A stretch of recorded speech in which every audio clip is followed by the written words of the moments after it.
It is Wednesday, April 12th. It's at 3:12 in the afternoon, at least according to this computer, although 3:10 in the afternoon. This is a special meeting of the Board of Directors, West Bay Municipal Water District. So with that, I'll go ahead and determine a quorum. And Asa, if you would please do a roll call for us. Vice President Director Alvarez, Here. Treasurer Director Williams, Here. Secretary Director Gray, Immediate Past President Director Deere, Here. President Director Houston. Here. With that, we can call quorum. All right, wonderful. Thank you. So is there any member of the public wishing to speak that we're aware of? Not received any requests in the system. I don't know if there's anyone here joining us in the boardroom that would like to make a comment. And we will open it up to those on the virtual platform. If there's anyone that would like to make a comment, please either raise your hand or unmute yourself. Let us know if you would like to do so. Seeing and hearing none, we don't have any public comments. Excellent. Okay, thank you. All right, any presentations? I see none. None at this point. Action calendar, no action calendar. Information calendar. So this is item 6A, which is fiscal year 2023-24 budget workshop number 2. And we're definitely going to work to the best of our ability with our staff on this. I will tell you, even as board president, I never got to see a preview of this, so I have no idea how long it is. I think we're going to try and expedite going through this. So I'm just going to have to work with you all to take some liberty as we do, because this is like how many slides is this deck, by the way? I believe 79 was some, in between pages. So. Right. So we understand that there are some additional slides that are there for informational purposes only. Okay. But we're there so that you have the information in front of you. So we try to navigate through that and Wonderful. understand your input and we'll be efficient as Okay, very good. So, and I hate to do it, but I'm literally gonna work with you all as we go through this, because some of this stuff is, just long statements and other things. So I think we can accelerate it as we go through the slide deck. So I'm not sure, is it Margaret, are you gonna be the one presenting the slides predominantly? I will begin and end, and then in between, as you can see at the table here, Yep. is the request to have our respective managers or project managers to come and speak on behalf of the Their slides area? that pertain to their departments, and so that's why they're at the Oh, table today. okay. And I forgive my ignorance, but it was requested by, Our general manager has requested that. I thought it would be important for for you all and the public to see who is presenting on these items. wonderful. All right, so let's do this. We'll continue, but I'm just gonna keep it moving today, because there's a lot of material here, and I think what's more helpful is when we can get our Q&As answered and keep working through this. So if you'll go ahead with the agenda and, Absolutely. Well, again, thank you so much, and we can turn. oh, hold on, Director Alvarez has a comment. Right. Go ahead, Director Alvarez. As you mentioned, Mr. President, this is a fairly big agenda. And we're starting at 3 p.m. I don't want to be here till 7 p.m. I'd like to compress this to 2 hours to be done by 5 p.m. today. There's a lot of material on the upfront that is might be of interest. Some of it has been reviewed in the past. Some of it has been, direction has been provided in the past, and the material shouldn't be included in this package, but it is. So I would appreciate not having to go through some of the material that we've already provided direction in the past on, and keeping this focused. I think that the attachments in 6B and 6D are probably the more appropriate documents to review. So those are my comments, and I wish that they would be kept in mind as we go through this presentation. But we need to be done by 5 p.m. Thank you, and I do concur. So Margaret, if you'll go ahead and proceed, but if I do interrupt you on occasion, just know there's a reason, okay? Thank you. So, what I would, yeah, go ahead. So I will just share with you that on, starting on page 6 again, I think is, Let's skip past our mission. We always do that one. Let's go to, I understand, but I think it's important as a context to start with understanding what our mission is. And so with that said, I will just read it quickly and move on. Provide a safe and reliable supply of high quality water to the communities we serve. With that in mind, we will go through today's presentation. Starting with page 7, we have the workshop agenda, and rather than going through the specific items on the agenda, you will see that. I just also wanted to note that in addition to the items that you see here in the presentation as attachment A to the agenda packet, we also have 3 additional attachments. That is the program detail that we shared with you, as well as the capital program project detail that we shared with you, B and C. At the March 15th workshop, we brought that forward to you so that if there is any specific questions in the detail, you have that available to you. In addition to that, there was a number of questions asked at the March 15th workshop with a follow-up email from the director to ask that we respond to those. We did respond to those questions, and we have provided that also as an attachment here, so that also is additional information for you as you contemplate the information ahead of you. Let's move on to the next slide, page 8. Page 8, again, I think it's important to show to the board and to our customers and our constituents what are the budget drivers for the district here. Most notably, you see the red box around capital investment, operational expenditures, as well as program delivery and staffing levels. That will be the area of focus today. So we will be mostly focused on the expenditures for the agency as to what it means to represent for fiscal year 23-24. I will say that as we move on to slide number 9. great, this is what I want to get into a little bit, so go ahead. So on slide number 9, we thought it was important to share with you the major budgetary factors contributing to this year's budget. So we do identify your revenues assumptions, most notably the ones that have the most impact is your water sales and your water rates. Again, the idea is to understand sort of what is the expenditures, the revenue assumptions, which is our water sales and our water rates. Those are shared with you in sort of a high level summary so that you have that as a context again as we go into it. Other than maybe talking about it, some sensitivity analysis at the end, we are not necessarily going to focus on that today, but we will ask you for your input if there are factors that you would like to consider as we bring to you forward a final recommendation. With that, I will then move down to the second part, which is your expense assumption. Again, we wanted to focus in on the big dollars, the things that are having the most impact, if you will, to the district. So we see that as being your consultants, your district labor, your capital investment, and your chemical costs. Those have been the ones that you see the biggest increase, if you will, year over year. Yes, there are other variances in other areas, but these are the ones that I believe are the ones that which you as the board and as the policy-driven makers here have an input as to should we continue on a certain pathway as far as consultants, district labor, investments, that kind of thing. And that's where we're trying to focus the energy of this particular presentation.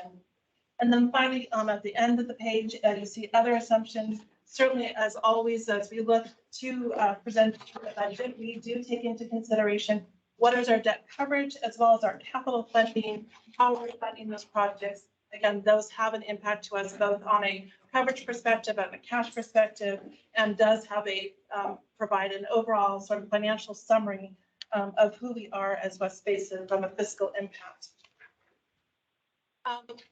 Prior to, yes. So, I'm so sorry to interrupt. I want to acknowledge that Director Gray is now here. Director Gray is present, and congratulations to Director Gray, who's also Councilwoman, City of Inglewood. So congratulations. And then also our General Manager is here. So we will continue, Margaret. Thank you. Sure. So get into the next section there, again, we are, I would say in a very unique position for the district here. We have been sort of seeing this budget as sort of a transition budget we are in a precipice of a different sort of scenario, if you will, today. Though we have been, 25 years ago when the board made a bold decision to, embark on a recycled water program, if you will. And we are at another point today where we're looking at a situation in which the drought conditions and unlike, this year where we had record rainfall, but we were coming out of a significant drought and the messaging and the consequences of that certainly had an impact to our area here. So a lot of the decisions here are about making sure that we have the right investment for us, not just for today, but into the future, because some of these investments do take not just a day, but they take a year or more to be able to contemplate. With that also, it's making sure that we have the right level of staffing and the right level of services to be able to, again, to meet the needs of our communities, of our constituents, and of our customers. And so those were also taken into consideration as we are moving forward on this. So with that, I will maybe stop there and then take us to the next section. And this is where you're going to hear from a few other folks to speak. Prior to doing so, I wanted just to make mention of the sort of the format that you see in the next section. So if I could just maybe take your attention to page 10. So this is where we will focus in on the department program and district priorities. So we have, I'll call it a 3-page format. The first page is to focus in on the program objectives. So to give you at a very high level, what is it the program is trying to accomplish? What is the department trying to accomplish for specifically fiscal year 23-24, but also focusing it on just in general what it is that these departments do. The second page is where we see a high level sort of variance, if you will, between last year's budget and this year's budget, and trying to explain, if you will, that variance there, and really honing in on the specific account that is really driving that change. The third page that you will see in that sort of 3-page format for each department is more for informational purposes. So if you wanted to say, well, for instance, the first one is water use efficiency, it went up 795,000. If you wanted to know like where was it there, you can say, well, okay, most of it was 630,000 in consultants. You're 20 consultants. I'm getting the main point that is there. So just wanted to maybe set that stage that's there. And then I'll introduce each speaker that comes up. So the first one I have here is Jennifer Vasquez, who will share with you on water use efficiency and conservation. Board members, thank you for the opportunity to present on the proposed fiscal year 23-24 budget for the Water Use Efficiency and Conservation Department. My first slide, beginning on board packet page 11, will highlight the department objectives for the fiscal year. Throughout this presentation, you will note that staff has taken the opportunity to build upon the success of existing water use efficiency programs, enhancing program offerings to address the needs of the communities that we serve. Through various grant opportunities, staff continues to innovate and bring forth new programs that highlight our commitment to strengthen our water resiliency. Along with these program elements, it is important to note that public information and education activity will directly reflect the increased outreach and marketing support needed to manage these new program elements. In the face of weather extremes, our region recognizes that the time to plan and enhance programs is now, so we can continue to prepare for the weather uncertainties in the future and support long-term water use efficiency practices. The slide does cover the program objectives, and the first program objective focuses on promoting and implementing conservation programs to make conservation a California way of life, and to assist West Basin's 8 retail agencies to comply with the water use efficiency targets that are required under state law. In talking with several of our retailers, there's clearly a need for our municipal agencies for programs that support their efforts in this area. In 2022, West Basin worked with a consultant to develop conservation and water use models for each of our 5 municipal and county retailers. As the water use targets are now being finalized, West Basin will utilize their previous work in conjunction with other more recently released tools by the state to continue supporting our retail agencies' efforts to meet all mandated targets. The next objective listed is to advance the adoption of drought-tolerant, climate-appropriate landscapes and implementing a grass removal rebate to remove 500,000 square feet of grass. This number includes 250,000 square feet through the traditional residential program, 50,000 for the residential customers through the Grass Replacement Plus program, and 200,000 for the CII and public agencies sectors. Objective highlights West Basin's continued commitment to remove water-intensive grass from residential, commercial, and public agency landscapes. Through the success of our public agency design assistance program, we are optimistic that larger projects will be completed in this upcoming fiscal year. Okay, wonderful. I'm so sorry, Jennifer. I know you got a prepared script, but here's what we can cruise through this. So if I look at this slide, you're saying, look, we're talking about make conservation a California way of life. We're looking at a goal of taking out 500,000 square feet of grass, which you just talked about. We're looking at obviously how to enhance our water reuse efficiency programs. We obviously are looking at a potential grant funded opportunity with Las Virgenes we've been talking about for quite a while. And we're going to look at doing a 1,500 rain barrels giveaway this year, right? Yes. Okay, that's the gist of it. The one question I have only on this slide is, 500,000 square feet is the goal of grass this next fiscal year. Is that what I heard? Okay. Okay, and you kind of laid that out, but this is what staff came up with as the goal. Yes, from based on the numbers that we see of application rates Huh? and the average application rates that we see coming through the system. But just for everybody, if you got a prepared script, please, you're just gonna have to throw it out the window because we need to just crank through this and the board. That way we can look at the numbers next question. So I, appreciate that. So I'd really like to get the next slide, which this has more meat, right? So let's look at that next one, if you will. So Mr. President Chair, I do have Yes. a question. Go ahead. Director Gray. Thank you very much for your presentation. The 1,500 rain barrels, is that an increase from what we've done before? Is that pretty much the same? Is the same? it is the same from last year, I believe, and I'll turn to Gus for confirmation. And so we're not looking at increasing it because that's pretty much an average that we, Landed, that's the number that the community need, and also with our outreach elements, that's where it meets both of those. thank you so much. Thank you. Yep. Thank you, Go Chair. ahead. Of course. So moving into the next slide, it does speak to the Drought Resiliency Program partnership, which should be fully funded by the DWR grant mentioned through the Integrated Regional Management Plan funding process. And so it does call out the 150,000 there for fiscal year 23-24.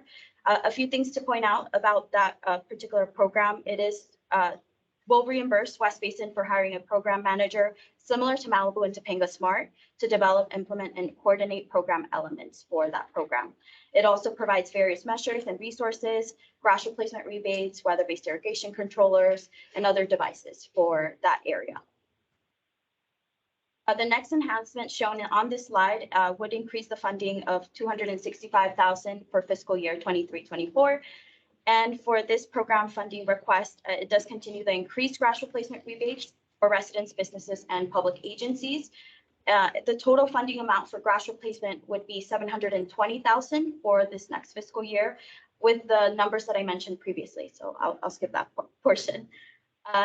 And so it also supports, of course, the conversions in the public agency program. One thing to note here that I did not mention earlier is that, a lot of our public agencies took advantage of the free landscape design services this current fiscal year. So we are anticipating that they will break ground with the construction of those projects in the next fiscal year, which is why we are setting aside the certain amounts for our budget.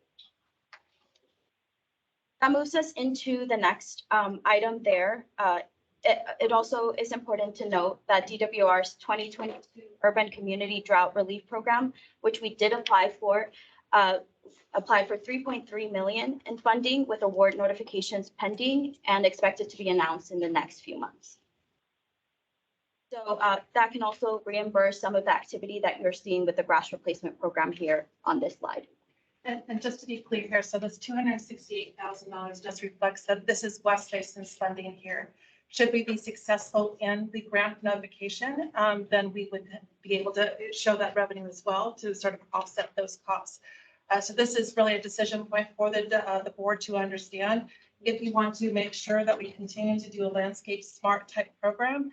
And if we do not get the funding, will the district stand behind to be able to forward that and what the cost is associated with that? So this is I'll say a decision point for you to understand. And if you like us to hold off on doing that until we get that award notification, we certainly can do so. But again, we understand how important conservation is to this board And so as a result of that, we did include it in the budget for the consideration of the board. So real quick, so the third item, the $268,000 you just mentioned, right now, that is, say it one more time, that, Certainly. So that portion there assumes that West Basin will fund 100%. Now, if we do get the grant funding from DWR, that will offset some of the costs that are there. You can see there that there is in-kind support and there's money coming in from the MWD. Those are the kind of things that could be there still. But again, there are other dollars that we would anticipate that would be part of this program. And if we are not successful in achieving that grant, that is a decision point for the board to say, do we want to afford this or not? I will tell you effectively, this is about $1 on your rate, just so you understand. and then really fast, so the other two items above it, those are both, we're getting funded. We are getting funding from that, yes. The drought resiliency, as you mentioned, is being 100% funded through DWR, and it's a shared program with Las Virgenes Municipal Water District. And the grass replacement program, you can see there, we're getting $270,000 from DWR, plus the monies from MWD as well. Done. Let's keep going. The next one. So that concludes the slides that are there. Again, if you wanted to know any additional details as it relates to the variance of 795, it's shown on page 13. You show that one up here. So that you can see the majority of the dollars that is being there is again, being the consultants. We've covered that on the previous slide. But these are consultants, a lot of them are paid Right. through these grants or reimbursement. Correct. And so like, when you use hire a consultant to, that might get these devices or whatever the case may be. And so it's under the context of a consultant, but again, these are ones that are funded. So Okay. are you Director of saying Operations. that it's not all being paid by the grants Not all consultants, some of the consultants. of the variance? What is being paid by the grants and what is being paid by an increase in the rates? I know that we have a total of about 570,000 funding towards this water use efficiency. I can't speak specifically to the variance portion, but I can tell you that of the 3.1 million that you see in the budget, we are getting funding of about $570,000. $170,000 for grants, that's 100% for consultants, or that's 100% for? I will defer to Jennifer or Matt. Yes, I also wanted to clarify that consultants here also includes the grass replacement rebate funding that we're putting in. So that's a large portion of that dollar amount that you're seeing, the 1.46. And for the, as far as reimbursements from that 1.4 million, there's $503,600 that is already secured in either grant funding or metropolitan member agency administered funding. And I have that breakdown if you're interested. It says here, the increase in consultants is gonna be 630,000. That's And then part of that is gonna be funded by grants. Part of that is gonna be funded by increase in the rate. I wanna know what part, how much of that is grants? Is it 200,000? Is it 500,000? And how much of that is rates? So I know for a fact $503,600 is grants and metropolitan MAA funding. So the breakdown here that I have, the Las Virgenes program that I mentioned in the previous slide is 150,000. SoCal Gas MAA, which is the metropolitan program, is 83,600. Grass Replacement Plus program, which is fully funded by metropolitan MAA funding, is 120,000. And the Grass Plus, which also is provided funding by DWR, is 150,000. So that's the breakdown of that 503. I understood you correctly. 530,000 of the increase in consultant budgets is gonna be grant funded, and 100,000 is gonna be rate funded. Can you repeat that? It's I think our number was 503. 503, yeah, 503, 600. So 500,000, 30,000 rate funded. I'll turn to Margaret to complete that. It's not how we've characterized it there, so I don't want to give you a quick answer on that. If I could get back to you on that, because again, we had 270,000 in funding in fiscal year 22, 23. Now we have 503. thousand of grant funding and MAA funding. So maybe it's the differential between the two is what is being added to that's there. So I would say more is coming from there. And that makes sense in light of the fact that that 268,000 is coming from, is being, we're saying it's not currently being grant funded because we're waiting for notification on that. So I would say that it's more than the 100,000 that was there. Be as simple as possible. Understood. And We're showing a variance, an increase in the water use and efficiency conservation of $795,000. We're saying that there's gonna be an increase in the consultant budget of $630,000. The majority of the increase in the water efficiency and conservation budget is gonna be in the consulting, the use of consultants, increasing the use of consultants. Of that amount, how much is gonna be grant funded and how much is gonna be rate funded? And if you don't have the answer, that would be the question. yes. Of the $630,000 increase in consultant budget, how much is grant funded? How much is rate funded? I do believe I have an answer, but I'd like to get back to you to make sure I have the information correct rather than trying to do it off the napkin. Okay, very, very good. Yeah, it's very Director, difficult to hear. Director Gray. Thank you. Go ahead. My fellow director with the questions, because I would really like to hear. Want to make sure I understand the numbers. So what is the request of staff? What the slide is showing is that there's gonna be a water use and conservation program of $795,000 net increase next year. Are we looking at the consultant? Looking at page Looking at 12. all of it. Consultants. We're looking at the consultant. Well, we're looking at the top, the variance, total variance, the total increase in the budget is $795,000. Okay, so it's not just the Correct. consultants. So it's Got not it. just the consultant. So then you go down and it says the consultant increase, the increase in consultants, we're gonna be $630,000. Right. So $630,000 is a significant portion of that $795,000. Only $160,000 is for other things, so $630,000 of the $795 is consultant driven. My question is, of the consultant budget, of the additional $630,000,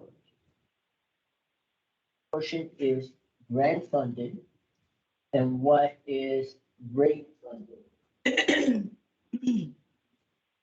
So you're asking in terms of the consultant, not just. Right, just all of this goes to, coming back to the rate increase that we're being asked to pass, which is significant. All right, I'm sure staff is going to get back to the board on it. Right. That is correct. Thank you, Mr. General Manager. It's so quick, and I do think that's a really valid question. And now, some of these grants rely on these consultants. I mean, you almost have to hire them to fulfill the grant, correct? If you're getting new money by grants, a lot of times it is what it is. You have to. There's always an in-kind portion, which is usually staff labor, and then usually what they're funding though is a consultant or rebates or devices of some sort. So, yeah. One quick other question. So the top one's district labor and benefits. I know you have a whole section on staffing, but you know, in this, when you have 21% increase in that, what So exactly? generally speaking, it's the staffing that we have and how we allocate staff. We, this past year, we did have, our manager of water policy who was promoted up to assistant general manager. And so one of those positions needs to be funded, if you will. And so because we're still having both of those positions into the budget.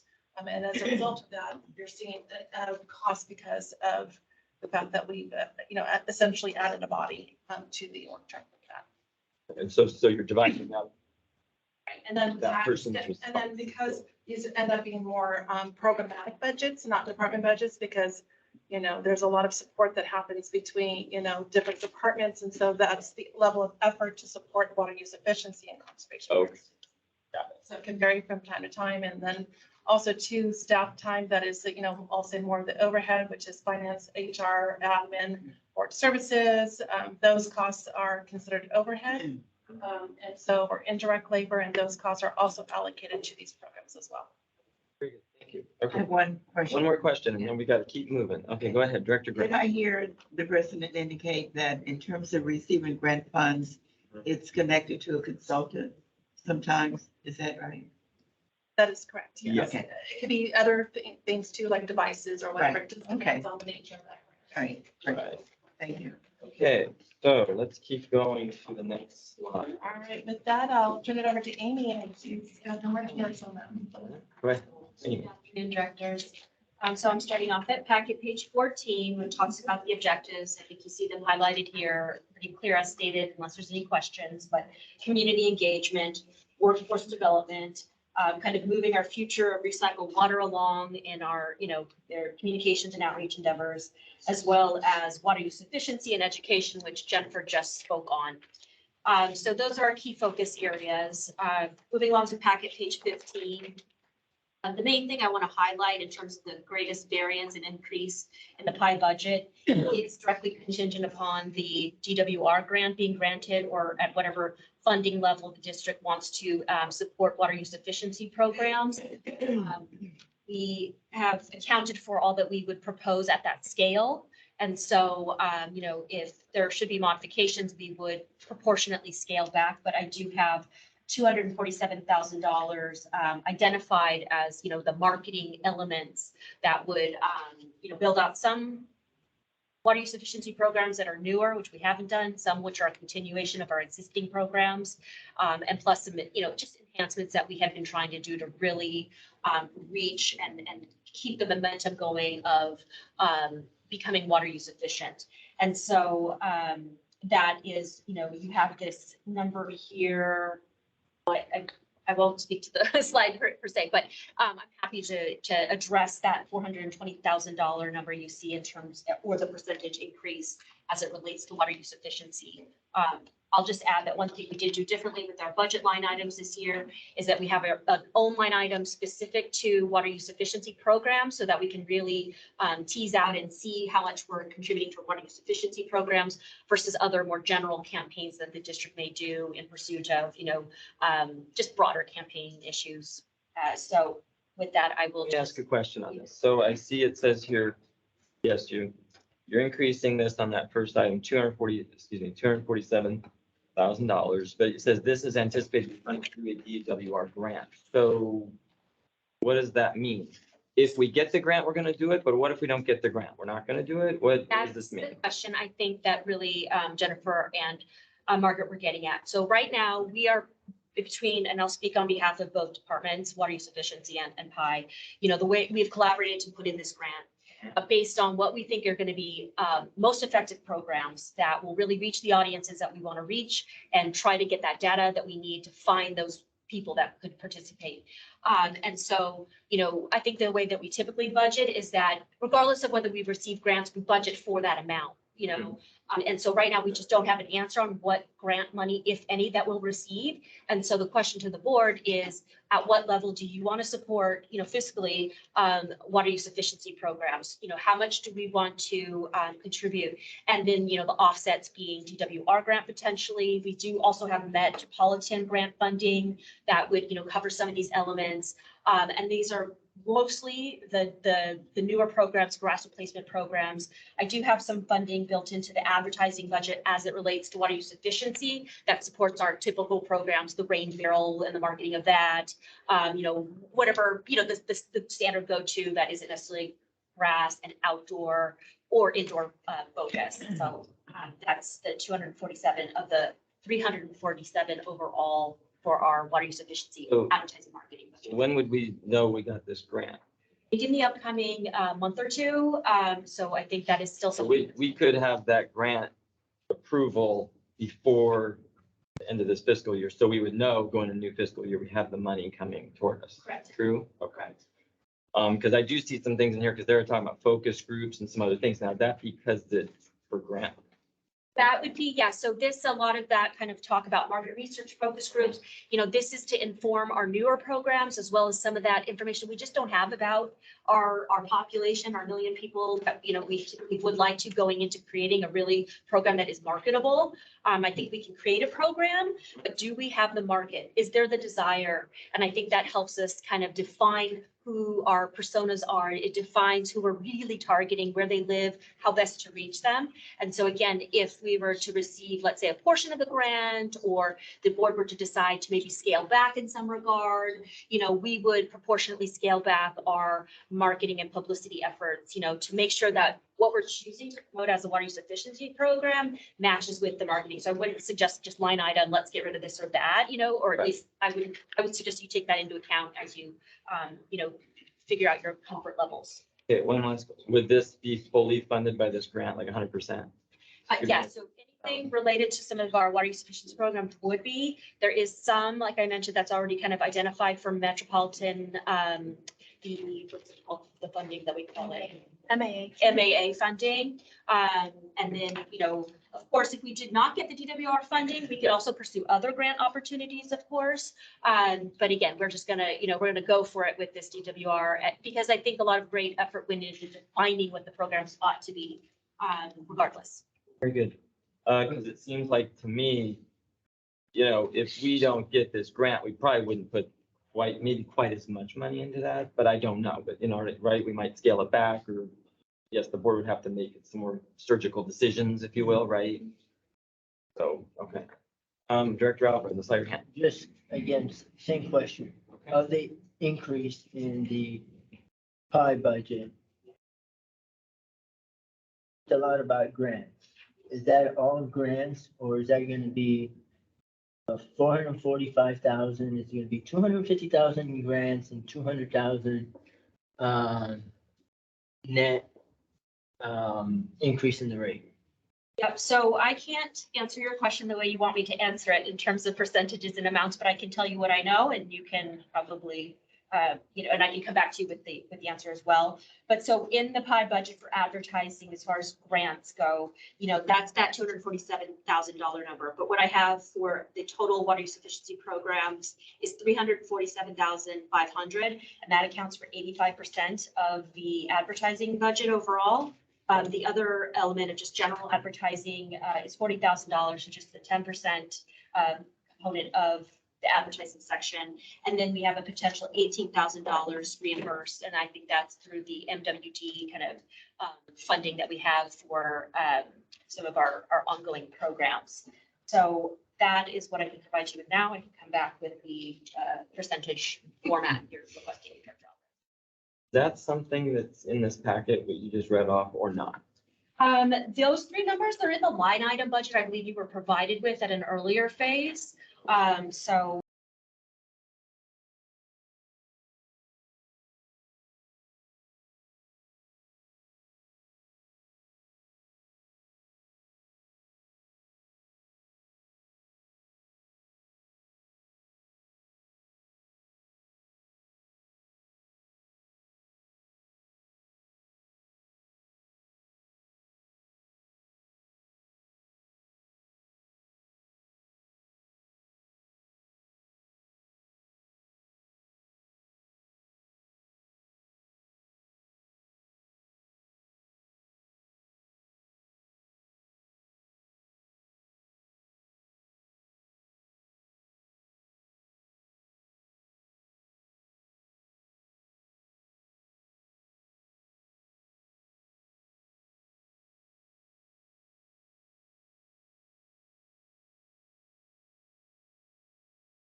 we go through this and we go through these variances, it's important.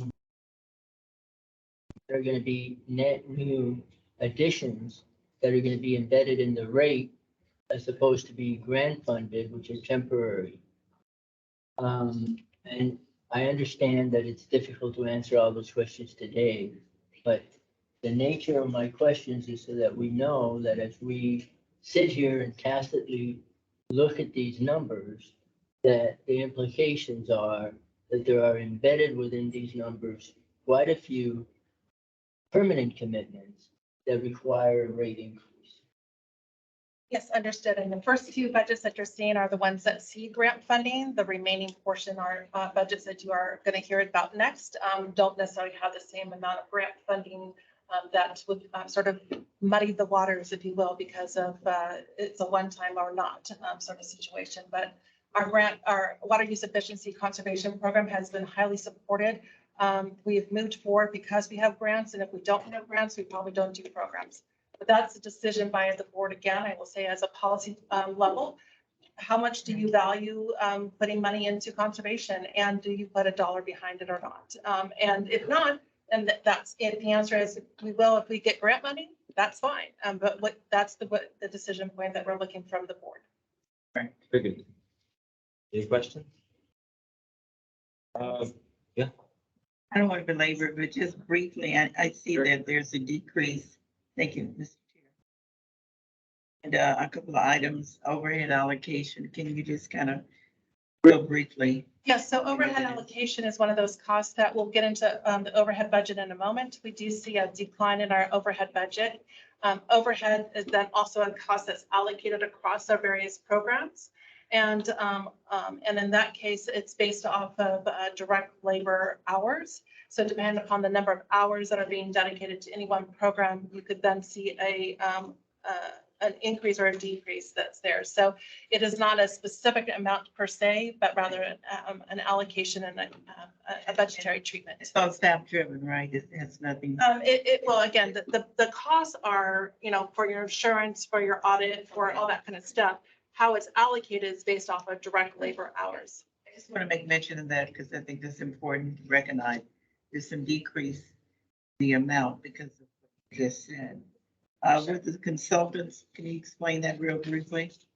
I will, There's a decrease, right? right, on the consultant. That's in the pie budget. I'm sorry, pie. Am I looking at that right? Yeah, I think what we did with the consultants is we just looked at where we thought we would really truly need support, whether at the bandwidth we have and we're operating with. So for example, so there's three main components to the pie budget: outreach, education, and water harvest. So for outreach, we just reduced it to just remove any, if we want to forecast some projects that we weren't sure we were, going to do, sometimes we would build it in, but in this case, we'll just come to the board as needed. But right now we just have so that's kind of a different approach this year. So we just budgeted for what we, wanted. So for example, with water harvest, we're just, we want to make sure to bring back that mobile foundation exhibit that we thought was a success. So we planned for $5,000 there. For education, we'd like to fix some of the video and exhibits that are at ECL, so we just budget that. And if there's any impromptu programs that come up that require consultants, then we will just address it as needed. So reduction. That number was significant in the sense of 60,000, where I see you decreased it. So thank you. I just want to acknowledge that. Okay. Very good. I do have hold on, Matt. I do have a question though on the advertising. So obviously that went up significantly. Now is that because of these grants? Yes, I mean, that is the general approach, right? So we went from 160 approximately last year to $40,000 for budget. But again, I mentioned that we kind of line itemed out. Sorry, I am looking at different numbers. That's a holistic everything. This. Yeah, what exactly is this? That's everything. So that's water harvest. That is. I'm confused on that. Yeah, so I mean, that's a lot of money, right? yes, but the majority is because of the grant funding. So we talked about, and I know we get into it a little bit more. Yeah. I think I can clear up some of the confusion at least. Okay. So I think what's happening is there's this major grant that we applied for, $3.3 million over 3 years. So this first year, it'd be about $1.2 million that we would hopefully get from that grant that would completely fund these new programs and the support that's needed from PI to implement those programs.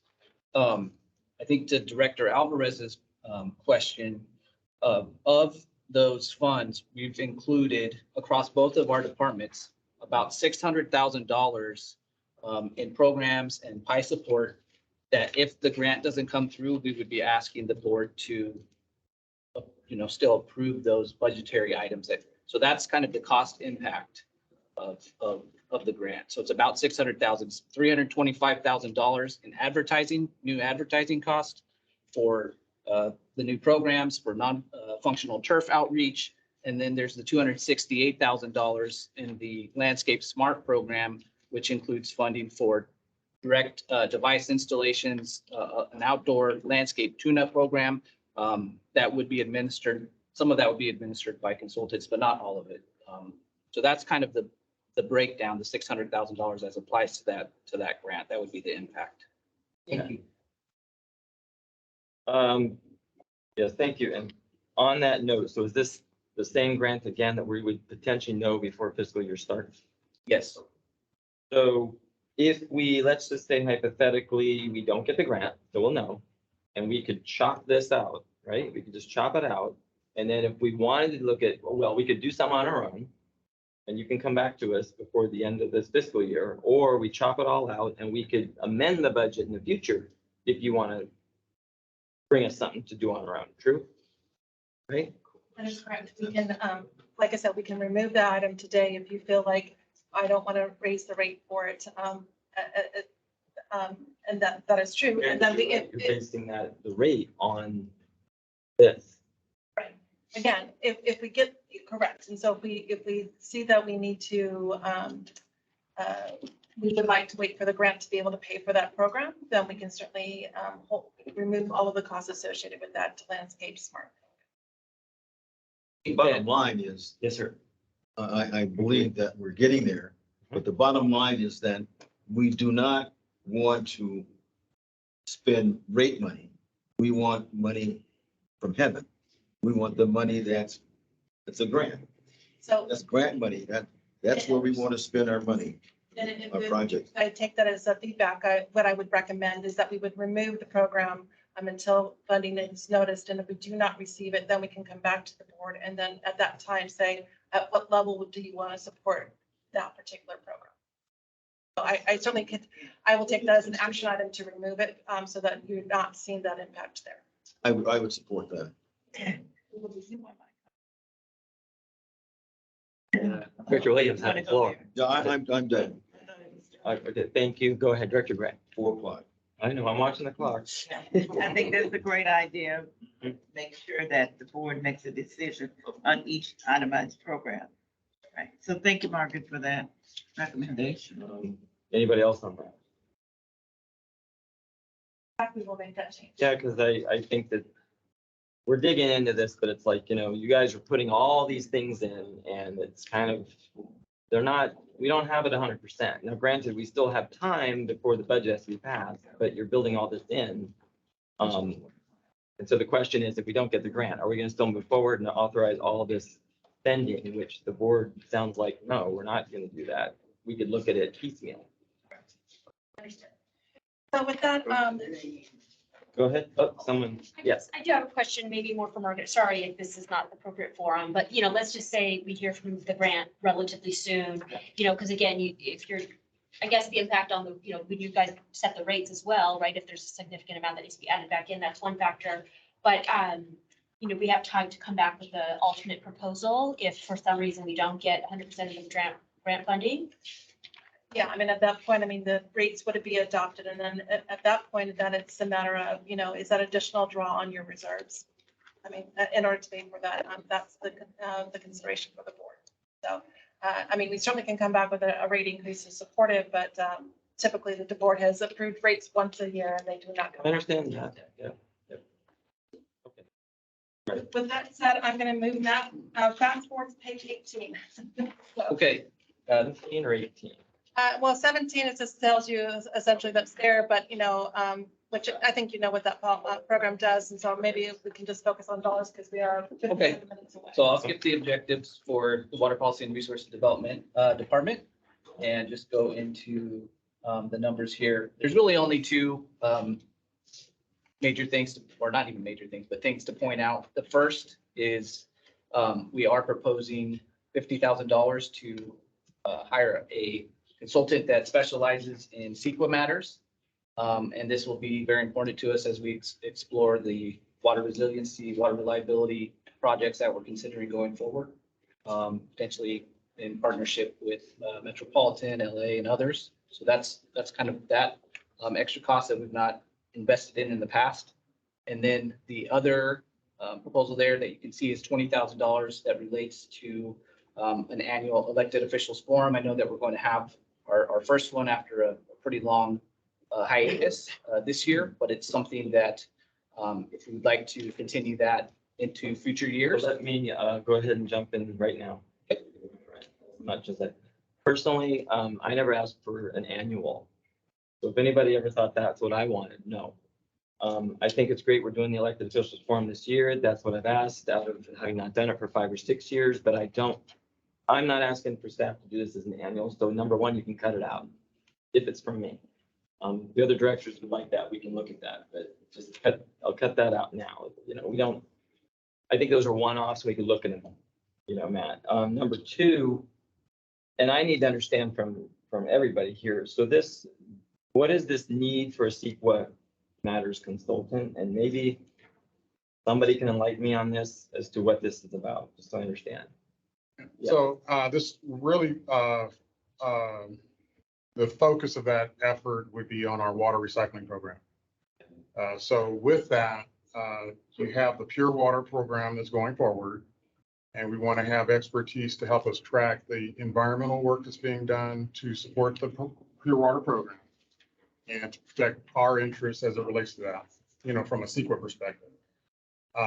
Beyond that, we also have our own FC Little facility, and we envision having that be a part of the regional program in partnership with the City of Los Angeles. Okay, great. And So yes. can I jump in? Yeah. So, because I will plead ignorant on this. I don't know all the nuance here, but, is there a need to do this? That's my question. And I'd like to hear maybe Director Alvarez or someone else. Is there a need to do this as to what is being told to us? I'm not sold yet, so I don't understand. To authorize at least $50,000 to do some sort of CEQA thing. Director Alvarez or anybody. Well, I'd like to hear the general manager, you're asking. Right? Well, I'm asking, he said what he said.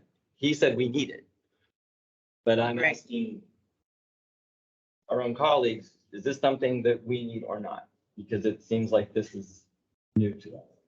Well, you want to hear my perspective? Yes. Asking your colleagues?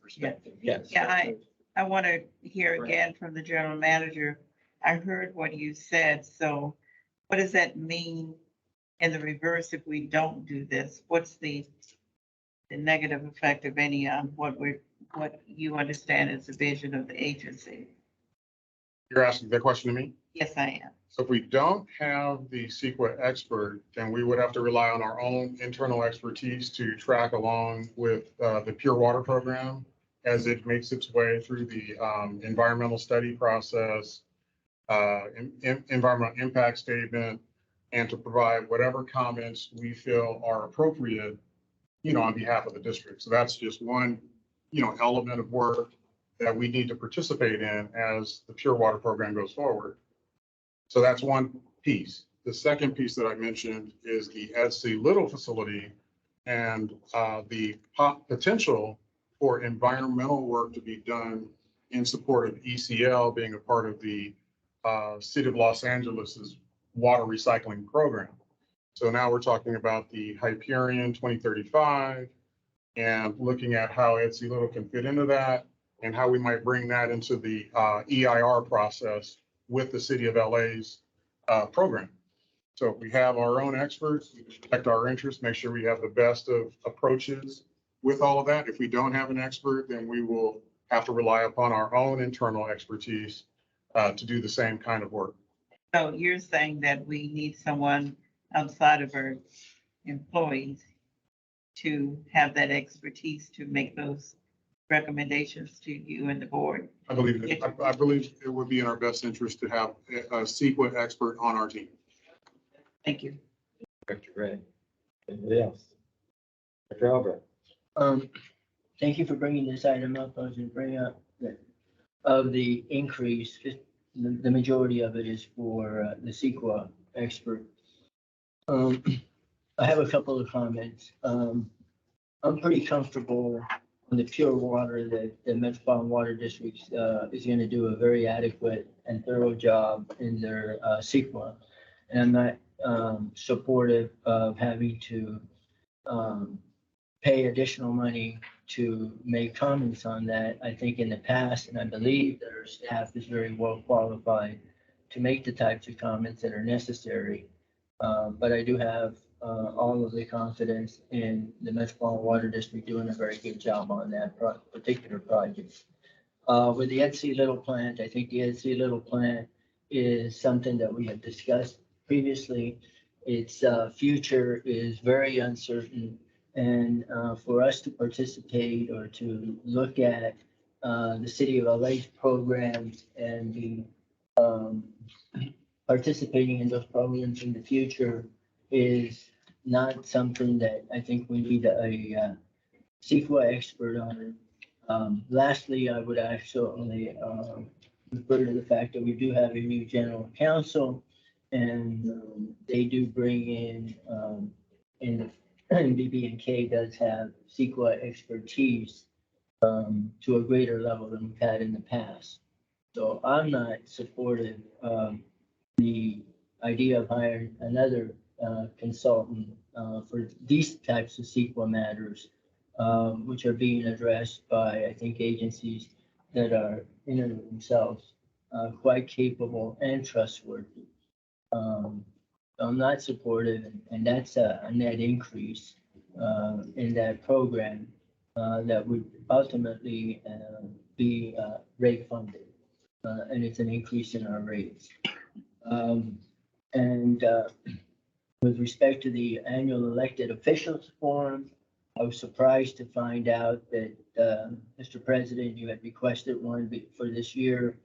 And that I understand that every once in a while, but I don't think it is necessary that have one budgeted on an annual basis. Thank you. And yes, we did do it this year. And so that's been through our whole process, Director Alvarez, but it never was my intention. It was annual. So this completely came out of the blue. I don't know where it came from. And so we're taking that out, you know, with all due respect to staff. I never asked for that. I don't know why it came in here. Please don't get that idea.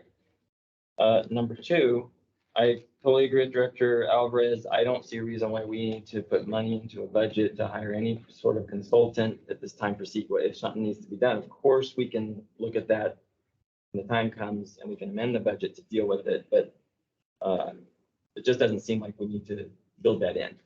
You know, Mr. Chair, I think. Go ahead, Director. From your colleagues, I don't think one board member can make a decision like that. Well, Another one. Let me finish because we're having a policy discussion to give direction to staff. So I'd like to hear from other board members regarding these two items rather than any them. I think all the board members should have a right to make a comment on them. So let's do that's this. the direction of the board. Let's do this. That's fine. Thank you. Let me finish my statement. Okay, go ahead. Let me finish. So if the majority of the board should give direction to staff about these two items, I comment. So I'd like to hear from the rest of the board what they decide, and I'm fine with what the board decides with the majority of the board. Very good. So Director Williams and Director Deere, what do you think? Well, I think we should limit our use of consultants. And we don't need a consultant on every project that we do. We don't need a consultant to help us on every issue that we deal with. But at the same time, when we do need consultant, and when we say consultant, what do we really mean? That's not a person. Most people think when I'm going to hire a consultant, that you're going out and hire a person to do this work when it could be a whole team of people working on this, on the project.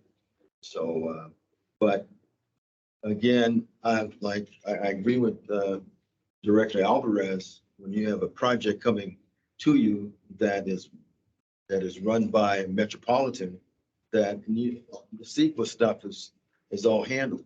And I think we can sign off on that, because where do we get our water from? You know, we trust Metropolitan there, so I think we would trust them on our wastewater, our recycled water program as well. So, yeah, I would limit that use of consultant there. Now, as far as the elected officials, what would we call that? Forum. I don't know why we would need that. I don't get that one either. Right. Not once a year. Because, I mean, we get our water from, we don't deliver drinking water. We buy drinking water from Metropolitan, and we turn around and make it available to the retailers. So we never touch it in any way other than on paper. So I would say if one issues for public officials is enough, probably for several years. Yeah. So that's my comment. Thank you. Director Deere, your thought? No comment. No comment. So, all right, for what it's worth, I mean, I think staff has heard us, but it sounds like the consensus or the majority is, number one, we don't need the elected officials forum budgeted annually. And it sounds to me like we don't need to fund this CEQA consultant person in this budget. And one thing that has happened over the years is that we go through these budget processes and we prove a lot of things, and then later in the year, that's when you get, oh, we got the money in the budget, and it just comes through as the year goes by. So I think if we nip it now, that's a good thing. And then we look at, if you need that, we can readdress it later. But these other agencies are doing the work they're doing, and I don't think we need to have somebody working on that right now. So we will remove those two items from the budget. And let's turn our attention next now to recycle water program operations, and starting on page 20, and I will turn it over to Lucy to share. Great. Margaret, good afternoon, directors. And I know we want to keep this brief. So the program objectives are listed here, and I'll say this for the operations department.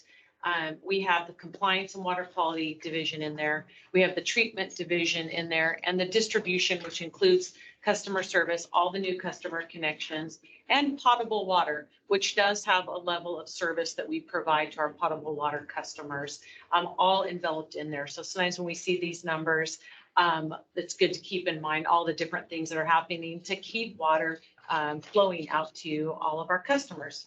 And we really are pivoting and trying our best. We've heard a lot of the messages here to try to limit any capital, optimize what we can, look at what regulations, what the future may or may not be, and how to do the best with what we can.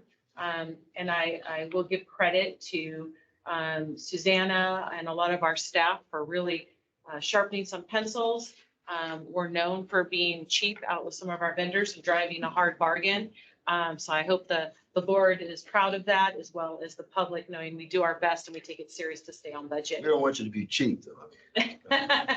In a good way, thrifty.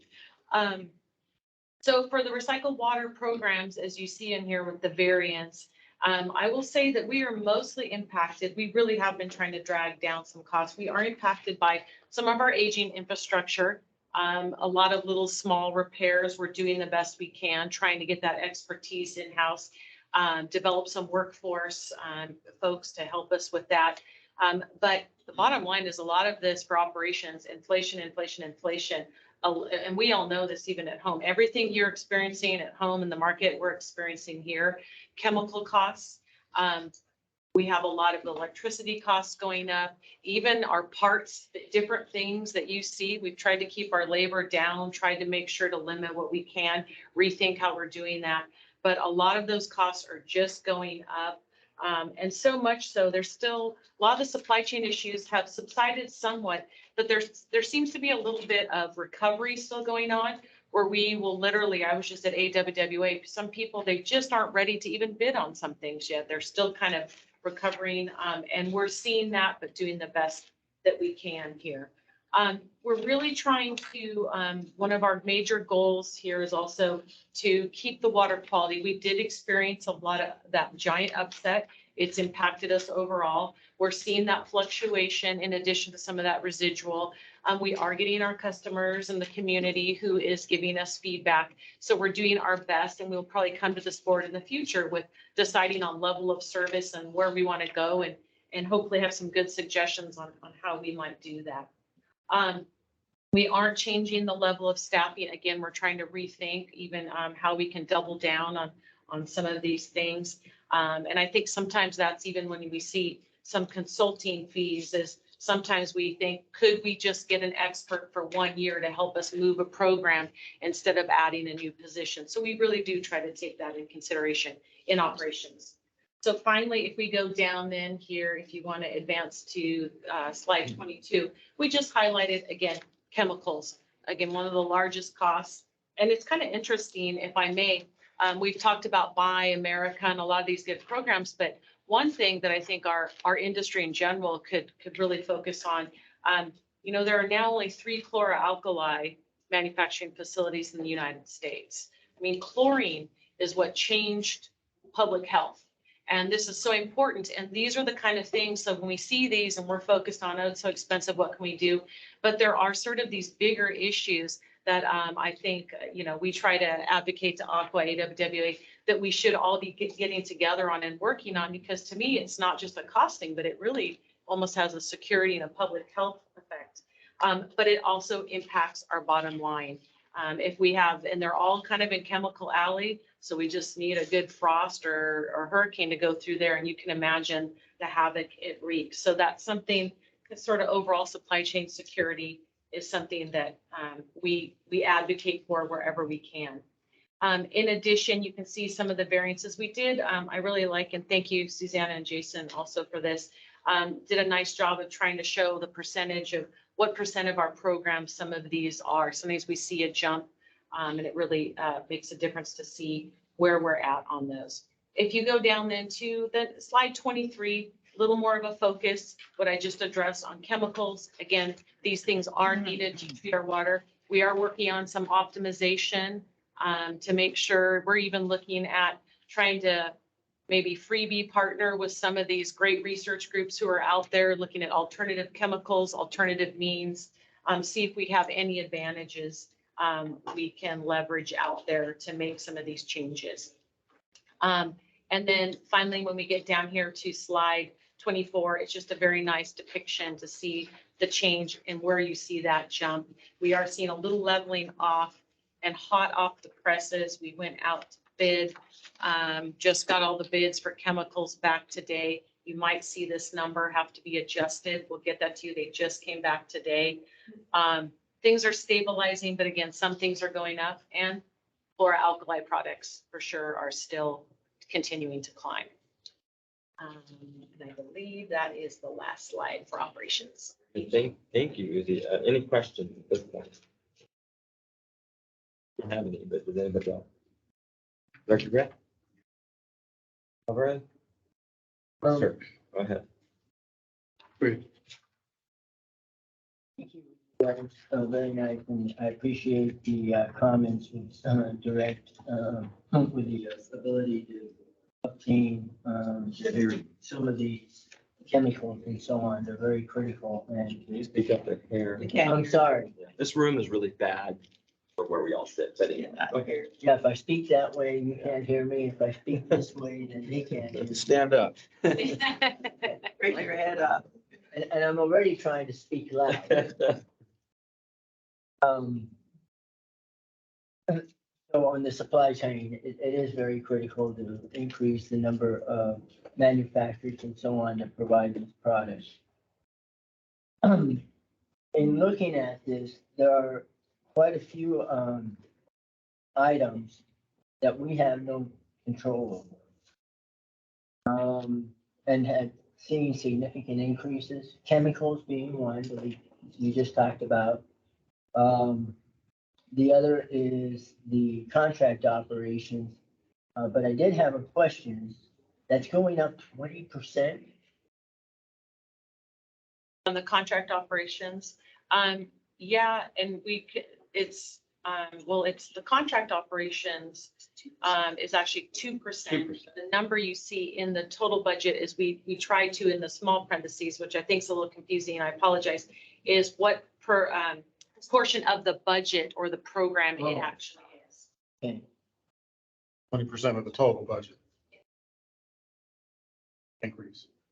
But because I was gonna say 20%, when I look at going from 10,000,007 to 11,000,000, that Right. wasn't, it was like, but I apologize, I didn't. Yeah, no, And it's a percentage of the budget, not a percentage increase. yeah, absolutely. Okay. So we don't have much control over that number. And we don't have much control over the number of utilities. And earlier on, that was saying something that might go up more than anticipated. I think that was the comment that was made.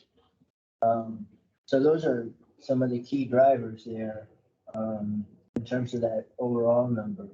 But basically, what this is telling us is that the cost of recycled water, to produce recycled water that we sell, is going up from 52,000,002 to 56,000,006, or as you say, the variance is another $4,000,000. So it'll be very interesting to see what our revenue is from our recycled water sales. Because this is not the total cost of the recycled water. This is the cost to produce it. We're still financing the cost of our recycle facility. So the total cost of the recycled water is this plus the financing number. I'd like to see what that total is versus the net revenue. Certainly, Recycled water, that will come up later, but I just wanted to point that out.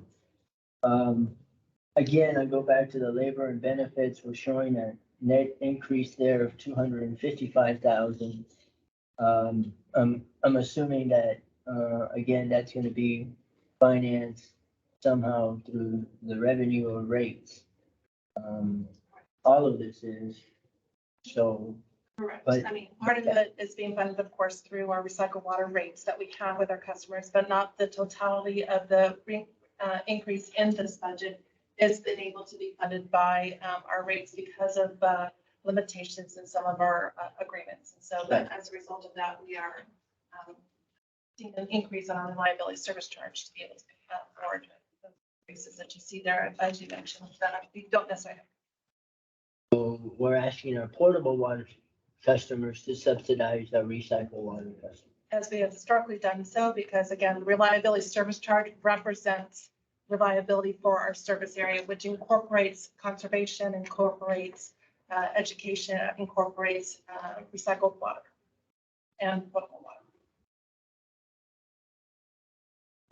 But some of these, we have no discretion over, others we do. So on the labor, again, that's a net increase, that we do have some,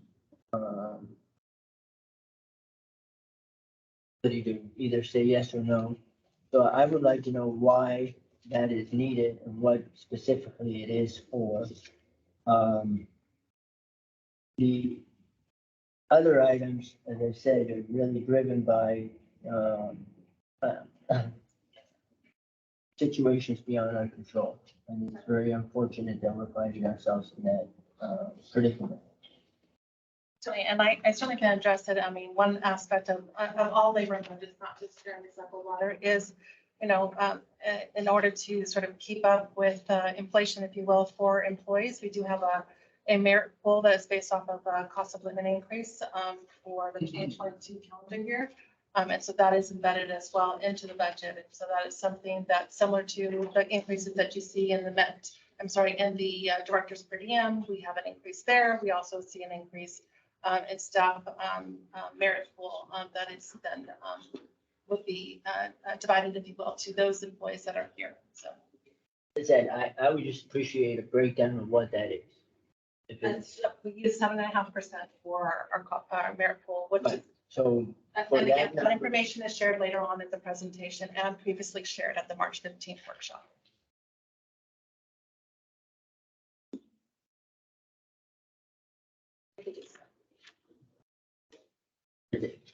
Okay, very good. Thank you for that. So we're going to the next portion, which is just overhead, right? Overhead. Board services and administration, building, finance, IT, and human resources. Okay, go ahead. Yes, so as you had mentioned there on slide 25, overhead does represent the costs associated with supporting your board services. That is the cost relating to the directors. So anything from a per diem, your costs for travel, for your health benefits. Administration includes anything from insurance to consultants such as your district council, printing costs, office supplies, technology, building. It's the building here. It assumes that we are still within this building here. If that's a decision point later on, certainly that will modify that's there. Finance, that's the cost associated with, the auditor, the financial advisor, the investment manager that we use to support us in those efforts there, our IT efforts as well as our human resources.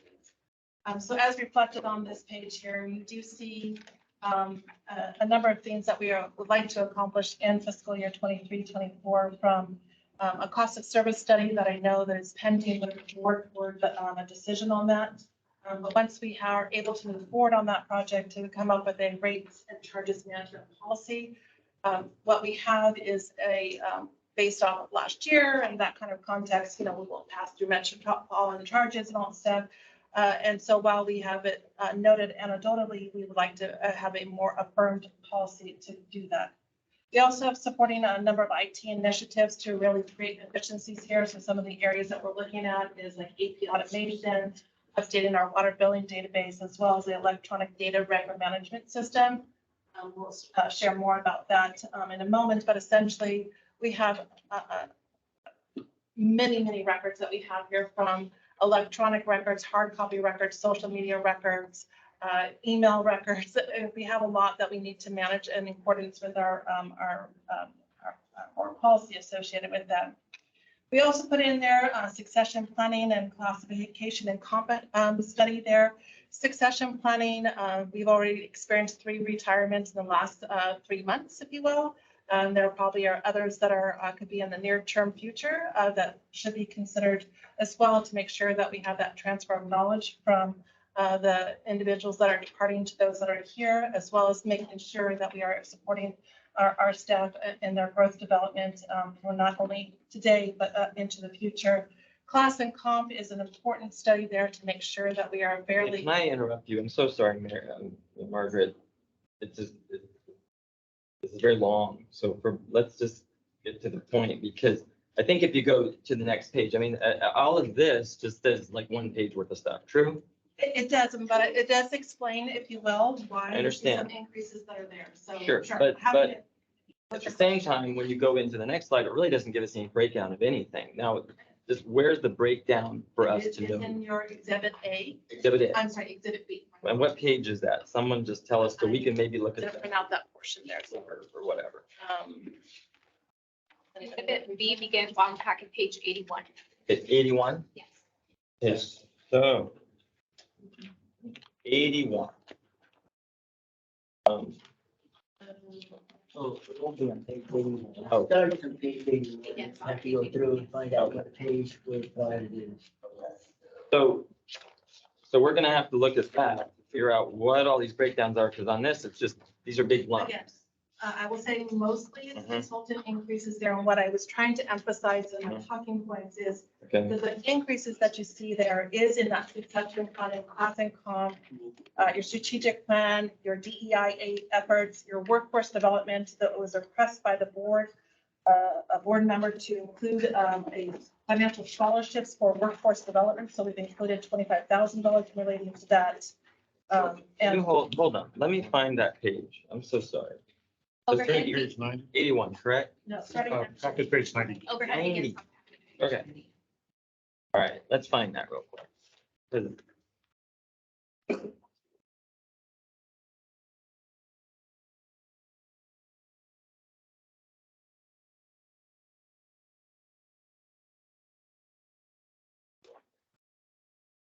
No clue where it is in this pile.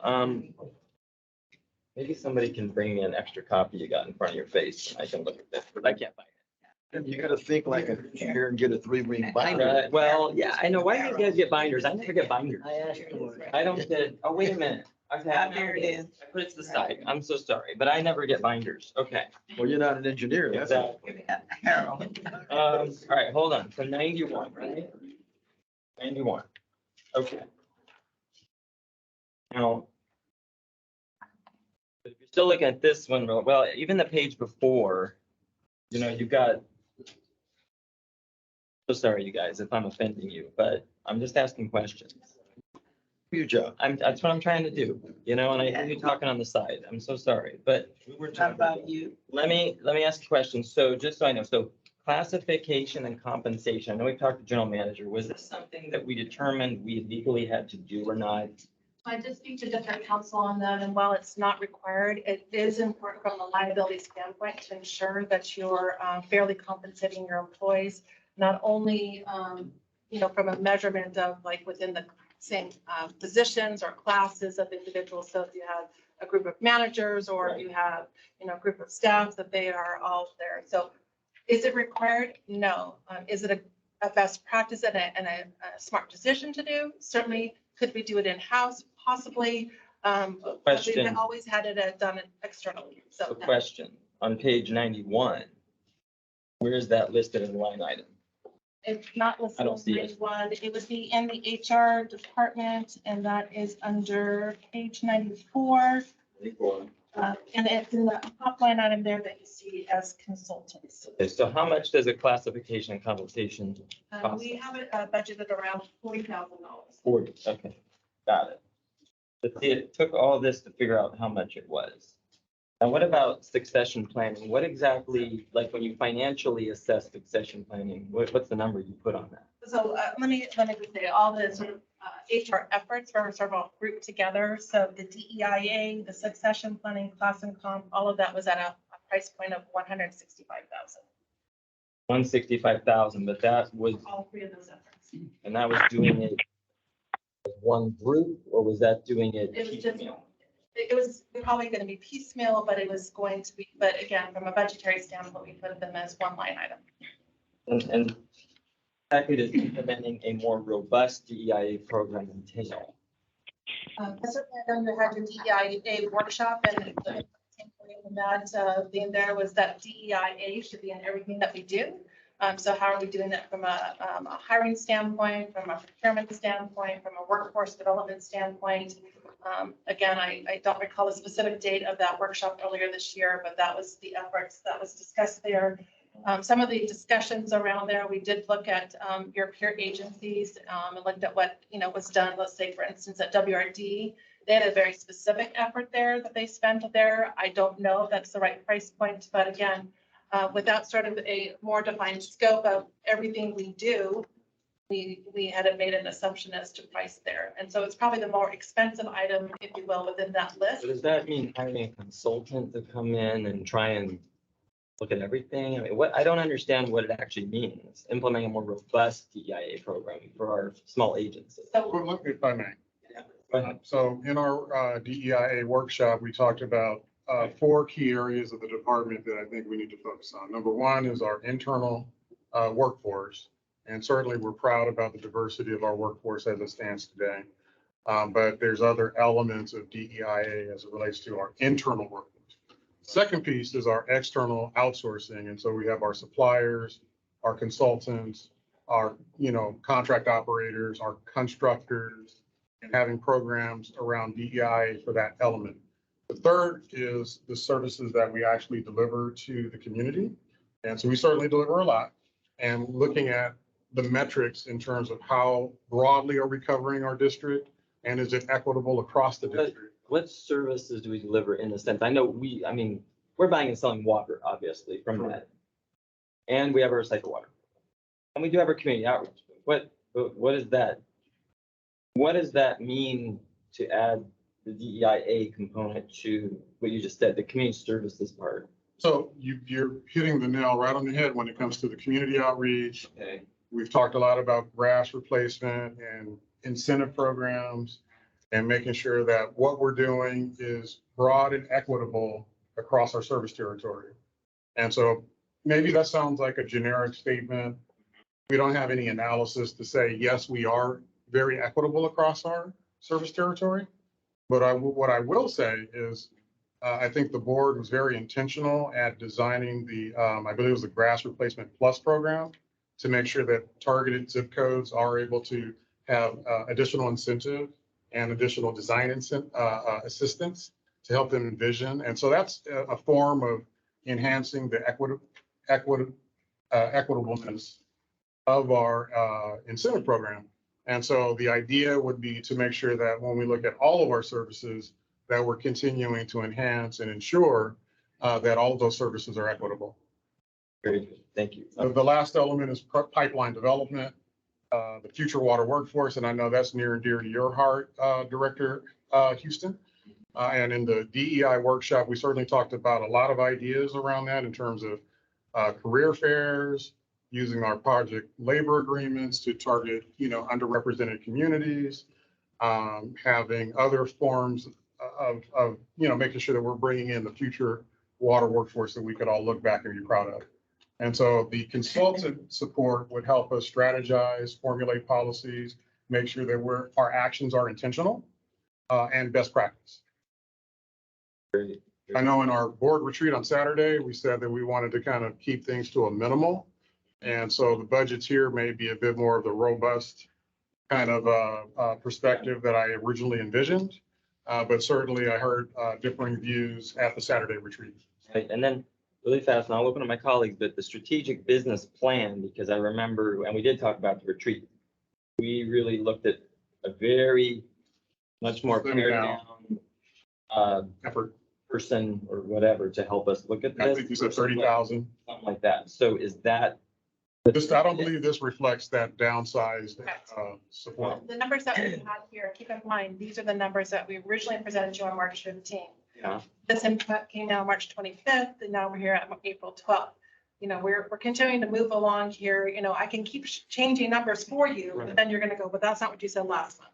So I'm trying to show you the same numbers. I do have that input that Greg shared with us, that you want to have a $30,000 effort. I will say the last time around, you spent 38, even though the contract was about 45.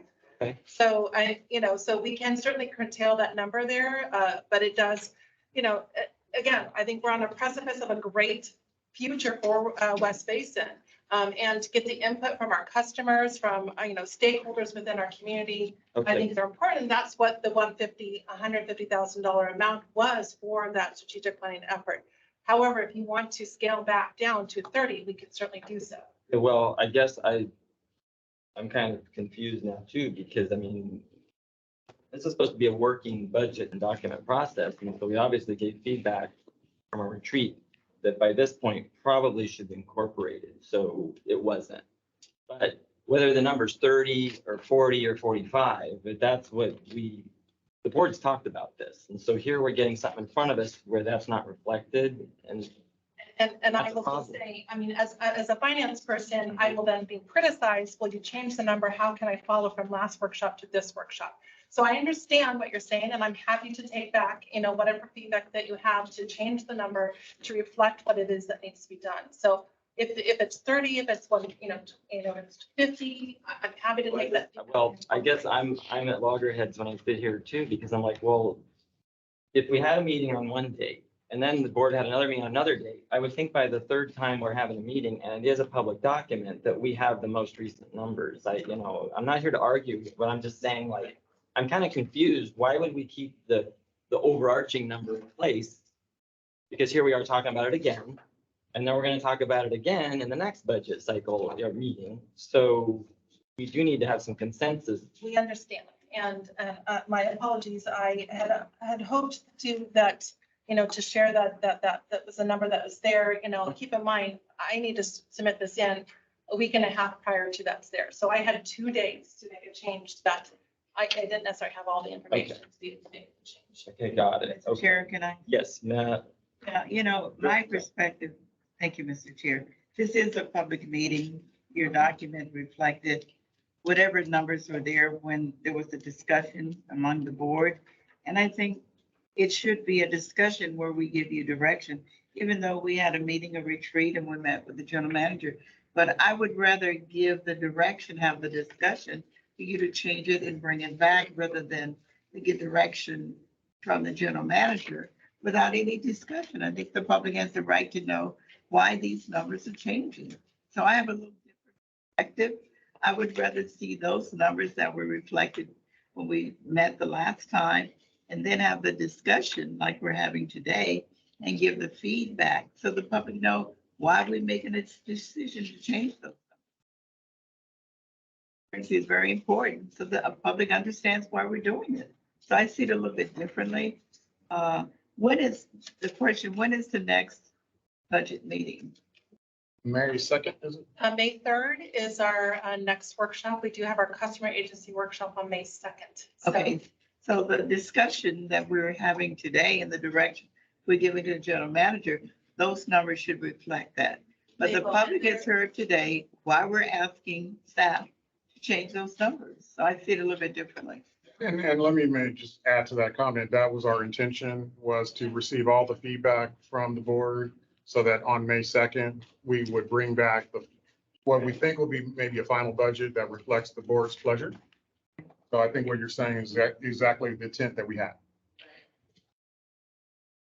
Thank you, Director Gray. Well, I personally think that if we're making adjustments along the way, you could put it, or at least do a side by side. Maybe that's what we have. But this is very misleading. If, yes, this is what we did, a month ago. The board has discussed some items. We have given some feedback, and then it's presented as if we didn't do anything. That's how I'm looking at it. And so, then my apologies to you. yeah. It is what it is, but I'm very, very kind of frustrated because this is a working budget process and document, and that's what happened at our retreat. So anyway, okay, really quickly. So with that said, if I could ask, because again, we want that feedback from you. So if I understand correctly, you have given direction to remove the casting call, to scale back on the strategic planning effort. And I don't know if you had any input on the DEIA or the succession planning, but those are I would say, are the major drivers of the increase that's there, even though you saw an overall decrease, if you will, in the succession planning. Your feedback on that would be helpful so we can provide you the right numbers for May 3rd. Well, and I know Director Alvarez wants to come. I was going to say this too, because And I do too. okay, because the challenge in this is all we again see is just these broad words, and we have to dig in the weeds to find out what the value I'm putting on it. And so, I don't think it was reflective of what we talked to General Manager about at the retreat. So I'm going to go with Alvarez, and then Gray, and then Williams. Thank you. So Alvarez, Thank Director you. Alvarez. Can we go to budget slide 26? 26. Yeah. That's The overall, we've talked about like that particular slide. And really, if you look at the previous slide where Margaret has spent the majority of the time kind of articulating the items in a very generic point of view. But in that slide, board services shows a basically almost a 50% decrease, $610,000 savings between current budget and the 23-24 budget. And That really just goes primarily to, election costs funding. Yes, so we had budgeted 600,000. The bill actually came in at over 700,000. So, But we're done with that until 24. correct. And that's why you see the decrease in that budget, year over year. Right, so the overall board services is pretty much staying, equal to what it is. There's not a real net increase there. And building, same thing, there's not much of a net increase, that's about the same. Financing contracts is about the same. So increases that when you look at the overall variance between this year's budget and next year's budget, it shows that we're spending less money, but most of that is really the savings that manifest from the biannual election costs. The administration budget does show a net increase of 300,000 or 295,000, if you do the math and round it off a little bit. And you spoke a little bit earlier about, well, that's reflected in more detail on page 94 or page 93. I don't see where I can find the 295,000. So my question is, can you tell me, maybe you can't do it today, I've looked in the supporting documents and it's not, I'm not the brightest guy around, but I can't find it. So I'd like some help. And so, 295,000, you can tell me, this is what makes up that 295,000. Then when you look at human resources, that increase is about 200,000. So what makes up that 200,000? In detail, not in overall. So line item by line item, 10,000 of 200,000 is for this. As we were talking earlier about the DEIR type of support, and I, for one, do want to see more emphasis on DEIR. I'm not quite sure that I see that here. One of the places that the general manager spoke to, and thank you very much, I'm very supportive of that, is the Turf Replacement Plus program, which reaches out to our minority communities, and the turf replacement is probably the biggest impact that we can make in water conservation and reducing the need for imported water within our region and in the greater region of Southern California. So we definitely should do our parts and help our disadvantaged communities that way. And I consider that part of expanding our DIR. And I believe that was covered in an earlier section of the budget presentation.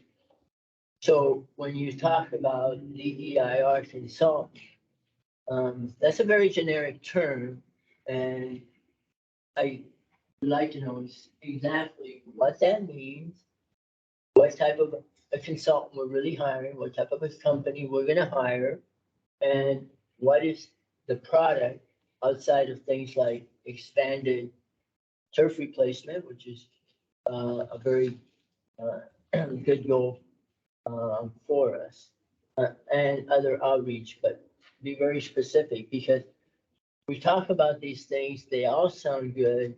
We look at the numbers and I cannot make the connect. I see the delta in the numbers. But when I ask for what constitutes the delta, I get the package that you just referred to, and yet I can't get from that package to that number.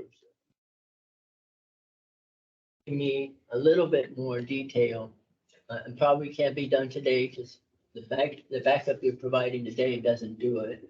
And maybe you can come back.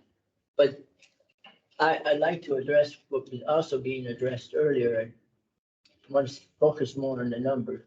But there's this whole issue that we presented a budget originally, and the budget just gets regurgitated in the presentations.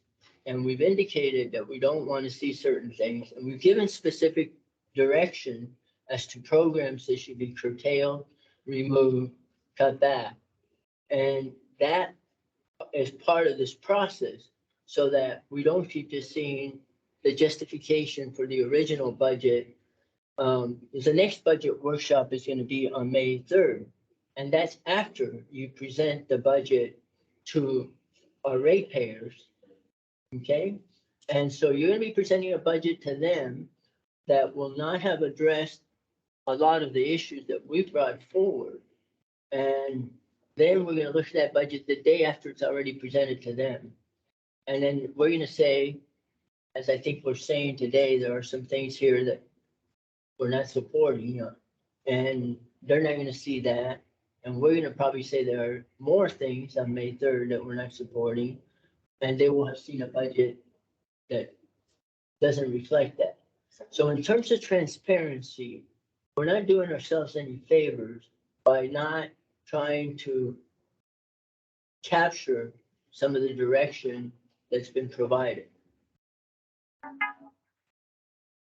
So I do want to share that, within the March 15th director inquiry, there was a detailed listing of all consultants that you can sort of see sort of the line item details. But to answer your specific question, Dr. Alvarez, it is also hard to do sort of a, what changed it to, what was the number, $295,000, something like that.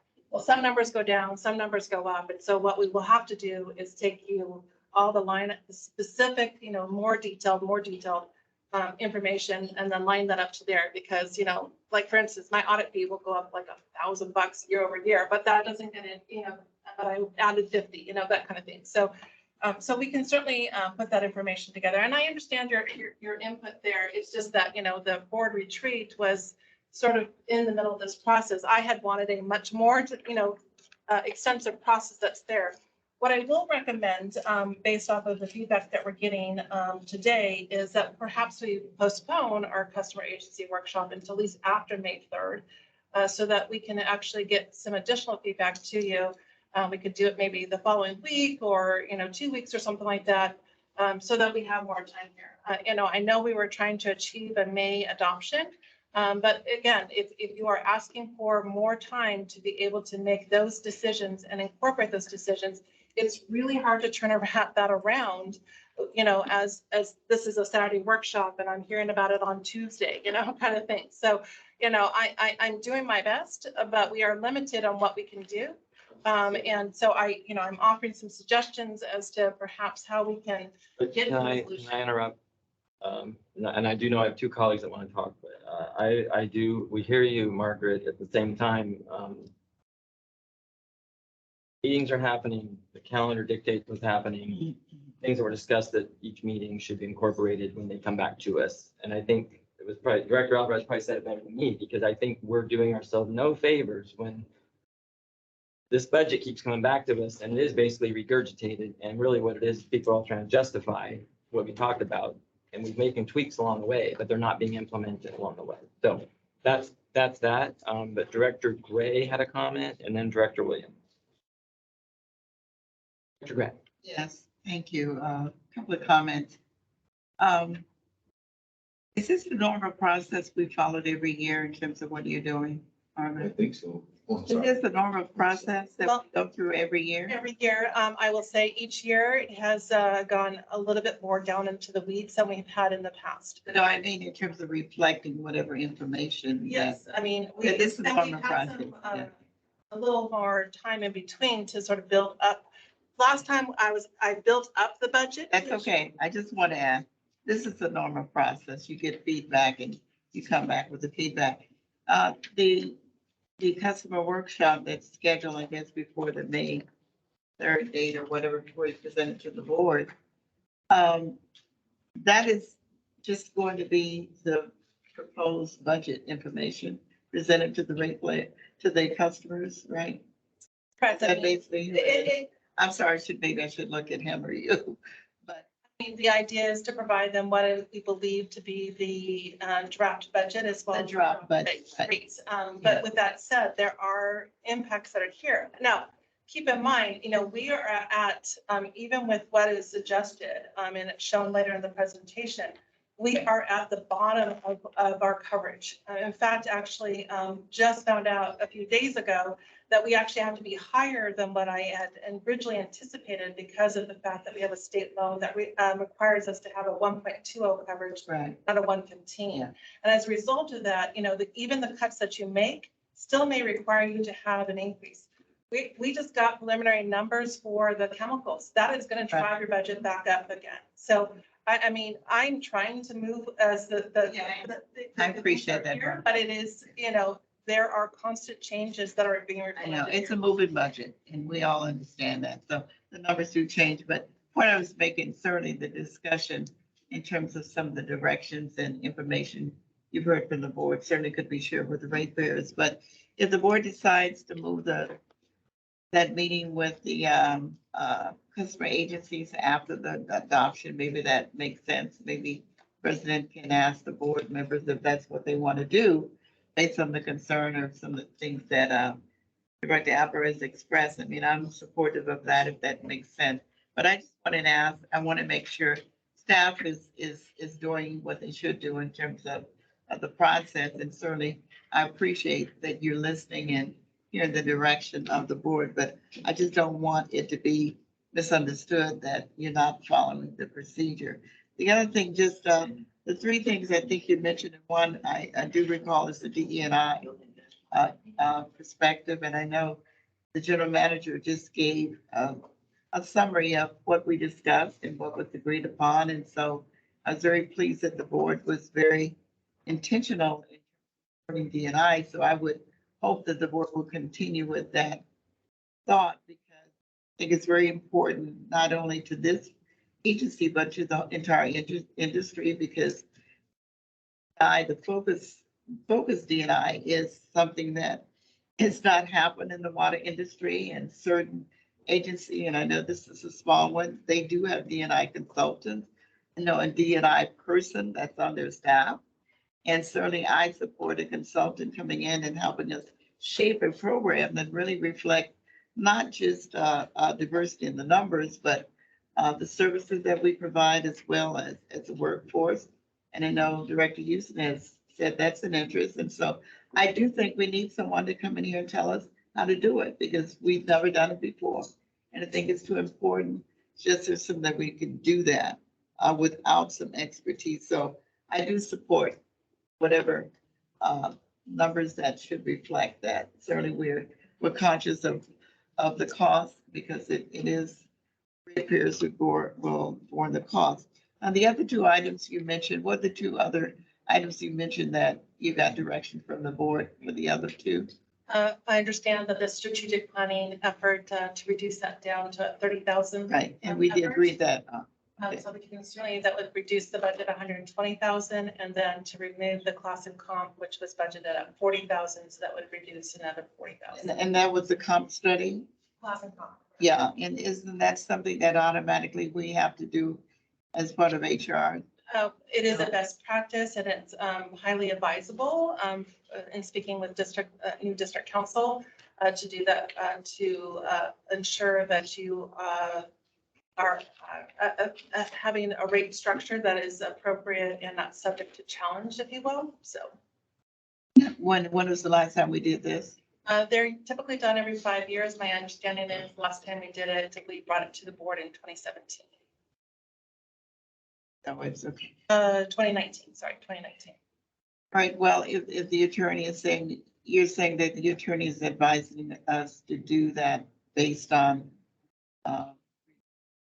Understand that it's the best practices, and the board doesn't choose to move forward with it. That's, it's understandable. He was just commenting that in speaking with his, specific counsel over HR matters in the office, that it's advisable, but it's not required. Okay, and then what's the third item? The third item was succession planning, and that one I would say is an effort that, certainly, I think, understanding, again, we're small in scope. We're 48 employees here. Right. I do the best that I can with my own organization, within my own department, to try to do succession planning, putting certain things in place. But certainly having some input and guidance that's here is certainly appreciated. But again, it's an effort that we can remove. I don't think it was much. I think it was probably 25,000. So we can certainly hear the board's input on that and either keep it in or remove it and see what we can do in-house. You know, what I hope when we get to the point of making a final decision, some of those items may be part of the discussion. So I would like to see those, you know, some of those items brought back for the board to make a final decision on them. Right. Thank you. Yeah, Director Williams. Okay, thank you very much. Director Gray kind of gave you the preamble to my comments. So I will keep mine short. I just want to say that I agree that it's very important that we have the DE&I program, and the robust part of it comes from the fact that we, as an organization, we do not have very many employees, right? And we have to hire a lot of consultants, as you have noticed. And we let multi-million-dollar contracts on a regular basis. Now, it's important that those contractors that we are making millionaires out of understand and operate in the spirit of our DE&I program. And that's why and the robust part that comes into that is that we stay on them to let them know that this is very important to us. And they can't just overlook it. Okay? So that's why I support it, and I support a robust effort. Because, I mean, we let a lot of contracts. Like I said, we make millionaires out of a lot of people. So we want to make sure, General Manager, that you keep an eyeball on that. And then that goes to that second pillar, which is our outsourcing, Outsourcing, correct. supplier diversity. Thank you. Great, thank you. And see, that's what I was getting at too, because right now, all we have this robust DEIA program, but I don't even know what that entailed, right? And I agree wholeheartedly with what Director Williams said. Obviously, we do a lot of contract operations, so that's where we would definitely be able to make adjustments to ensure that the contractors, you know, are incorporated. Uphold. Correct. Now, separately with a very small organization, what do we do internally? Yes. And I think the staff, you all have to, you know, general manager has to explain to us what that entails when you're asking us to approve whatever we're even envisioning. I don't even know what we're envisioning. Some consultants come in and do something. And on top of that, with our community outreach programs. But also knowing we have a lot of retailers in our service area that are the ones that the customers see every day. We do certain programs with community outreach, but then they do their own thing too. So, you know, you got to figure out what do we need to do for our programs, but knowing that they have a lot of resources and hopefully are doing things on their end and we're not duplicating, right? So when this kind of gets figured out, as you come back to us with more information, I think that's gonna be part of the conversation. Really, really fast. One last thing, I think, I do think you guys need to look at potentially moving back that customer agency workshop, because we're obviously not going to be at a point that you have good information, I think, to share with those customers right now. And, you know, that, I don't remember, that's not a posted board meeting, if I recall. It is not. We have sent an invite out to Yes. our customers, but we certainly can Yeah. put out a revised So date. certainly, you know, the board doesn't have to figure out what all the schedules are to make it work for us, That is correct. but you all have to work on a schedule with our customer agencies in and around this budget process. Mr. General Manager, go ahead. And I just want to add that the intention was for these first two workshops to get, you know, all of the feedback from the board, make those changes, share that updated budget with our customers, and then come back in on May 3rd to get essentially the approval. I understand. But with, you know, the interactions we've had, you know, not only today, but in the last workshop, it seems we're not ready to really finalize the budget yet. There's still a lot of feedback that needs to be, you know, reflected. And I would completely agree with you that the customer workshop should wait. And we need to now look at a June approval rather than a May approval for the actual budget. Okay, well, let's just keep going through this meeting right now, but I think, you know, you all can look at moving that workshop back. Here's what I'm gonna do in the interest of time, and I know we're past 5 o'clock, but we still can do a little more talk as, as far as I'm concerned. Let's change the order of this. So now we're gonna go to district staffing. Because this thing on future of West Basin's recycled water program is obviously huge. I don't think we're gonna get to that today.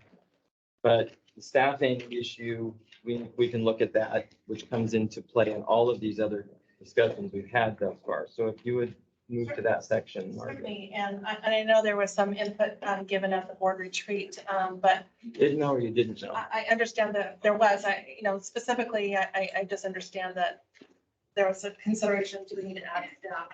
But I do think it's important for you to hear, because again, there are requests that are being made by our customers, by our board and by our customers, our constituents, for us to be out and present, if you will. Plus, not only that, we have to consider, if you will, from a succession planning, from a bandwidth perspective. We have a number of individuals here that work well beyond sort of a normal workday to ensure that we are meeting the needs and the missions here on the district here. So if we turn our attention to page 64, this page does reflect the direction given to the board. From the board, I said to the general manager on the structure, if you will, that the two executives will now report up to the AGM. But then what we've done is we've also reflected, if you will, the positions that we would like to see as being considered by the board, and we have the next few slides to be able to do that. We did share some of that information at the first workshop on March 15th, but we've expanded it to kind of share with you sort of more of the budgetary impact so that you understand what it is. I will say that on some of the positions, they are open, or we are currently recruiting them internally for some of those recent staff changes that we've experienced. But we are looking forward to, filling the remaining of those open, current positions so that we can make sure that, again, we continue to deliver to our customers and to our constituents. So let's move to page 65. 65, the assistant general manager. This was a decision made back a year ago when the general manager had a discussion with the board about adding an assistant general manager that was there. In that contemplation, it was to, again, to provide additional support to the office of the general manager, and of course to support the efforts of our board of directors as well. We've already, as you know, filled that position, and so as a result of that, we are now looking to sort of backfill that position, if you will, that manager position. And so the price point that you see there is sort of embedded, if you will, into that sort of labor dollars. Because again, we're not necessarily taking away a position, we're adding a position to the org chart to reflect that position. So I'll just maybe pause there to see if there's anything, but again, this is a decision that was previously made and we're moving forward with it. You have something now? Or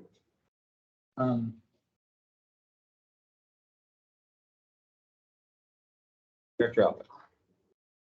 I'm looking at this org chart in budget.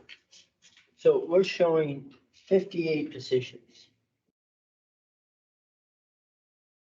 Unless I miscounted. I believe that's correct. And we currently have 50. And we had a retreat or a workshop where we said we did not want to see any increase in the staffing. I don't believe that was what was stated in the workshop. That's my recollection, Mr. General Manager. And part of this whole thing of things coming back, that they don't change, that they don't reflect some of the comments that were made, et cetera, is problematic. So we're showing the budget as it was presented to us a couple of meetings ago. And I, again, kind of looking at it and saying, well, what happened to the input that we gave then? We'd like to see the staffing level remain at the same. Maybe reallocation of positions, maybe some creativity, et cetera. You spoke to the issue of the assistant general manager.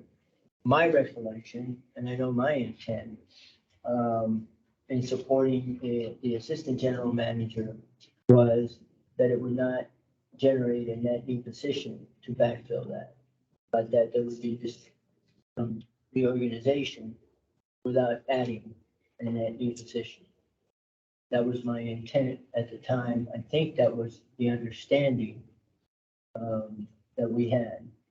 So to come back a year later with the justification, well, you approved the general manager, the assistant general manager, is to me kind of a surprising justification. I thought, well, we already did it, and it just said it gets backfilled by some reorganization, but not by a net new addition to that position.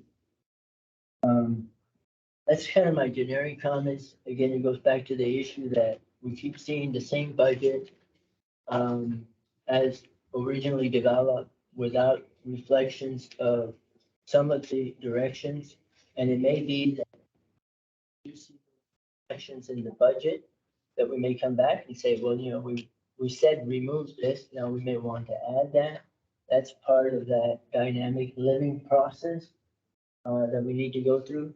But when we see the same static budget presented in slightly different tone, you know, it kind of changes, but the numbers don't significantly change. The bottom line numbers don't change from what was originally given to it. I'm just having a hard time with that. I would like to see the budget reflective of the comments that we've been making, the direction we've been providing. I think we've provided a lot of direction, and we're not, I don't see at least the direction that I think the board has previously provided. Now, if the board then decides after they see what that impact is, which is the reason for providing the direction, to then backtrack and add things back, that would be fine. When it keeps coming back the same way, I have questions as to why am I seeing the same thing? Understood. And again, perhaps the direction wasn't clear, because again, I understood, that there was comments made, but, as to org change, but, that we would still be presenting, information that's there, to show you, budgetary impact. Again, you had a Saturday workshop, you know, that, the board was in attendance with a general manager, but, fortunately, I was not there to hear what the comments were. I certainly, had I been there, I certainly could have incorporated that change. So I understand and I appreciate your input. So Mr. Gentleman, how would you like me to proceed? hold on, let's all calm down for one moment. Gentlemen, What I recall from the Saturday workshop is that there were questions about the justification of these positions. I indicated that the justifications were provided in the March budget workshop in the details, correct. and that we would be talking about those positions in this workshop. And we have the actual justifications as a part of the next pages in the presentation. There were some other comments about, you know, holding the line, and 8, you know, positions represents 16% increase and not seeing a 16% increase in the workload. I remember that comment. And I also remember a comment about dividing the board services in terms of administrative staff and board services staff. But there was no clear direction from the 4 people who were at the board meeting telling me to put it back down to 50 people. That's what I recall of the Saturday workshop. So, Can I? really, yeah, Yeah, I don't get involved too much with the personnel stuff because I see that as all the general manager's bailiwick. So I let him do what he needs to do to run his business. But I do recall that what I remember from that is that we said that he had too many people reporting to him, and some of that should be put on the assistant general manager to relieve the pressure off the GM.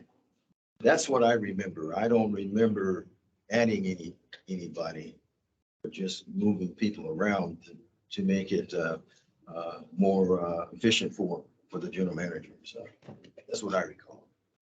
Very good. Director Gray. Thank you. Couple of points. We did have a retreat. We had robust discussion about a lot of things. But I don't think that a direction to the general manager without the consensus of the board or an action of the board can be a direction to the general manager. There may have been discussion from one or two directors in terms of their perspective, but unless, I reiterate this, unless you have a vote, or unless you have clear consensus from the board members who are in a meeting, then there's no direction to him. There's discussion. So in regards to this chart, what I recall is, basically what Director Williams said. We were presented, we did discuss an organizational chart, and it did show a number of staff reporting directly to the general manager.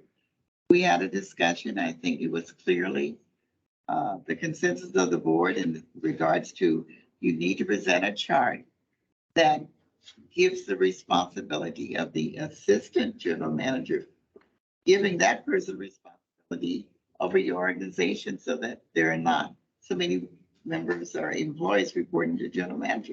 That's what I remember. I do not remember a consensus or a vote to tell the general manager, eliminate any position.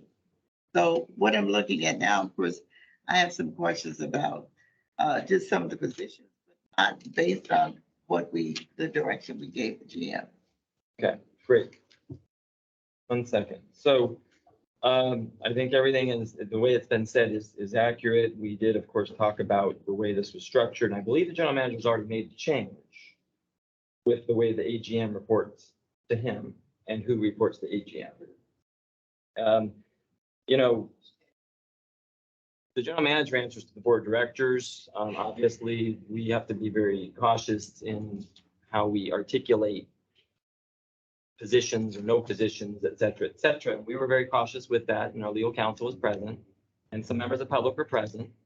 But that being said, things were discussed about what's being presented even today.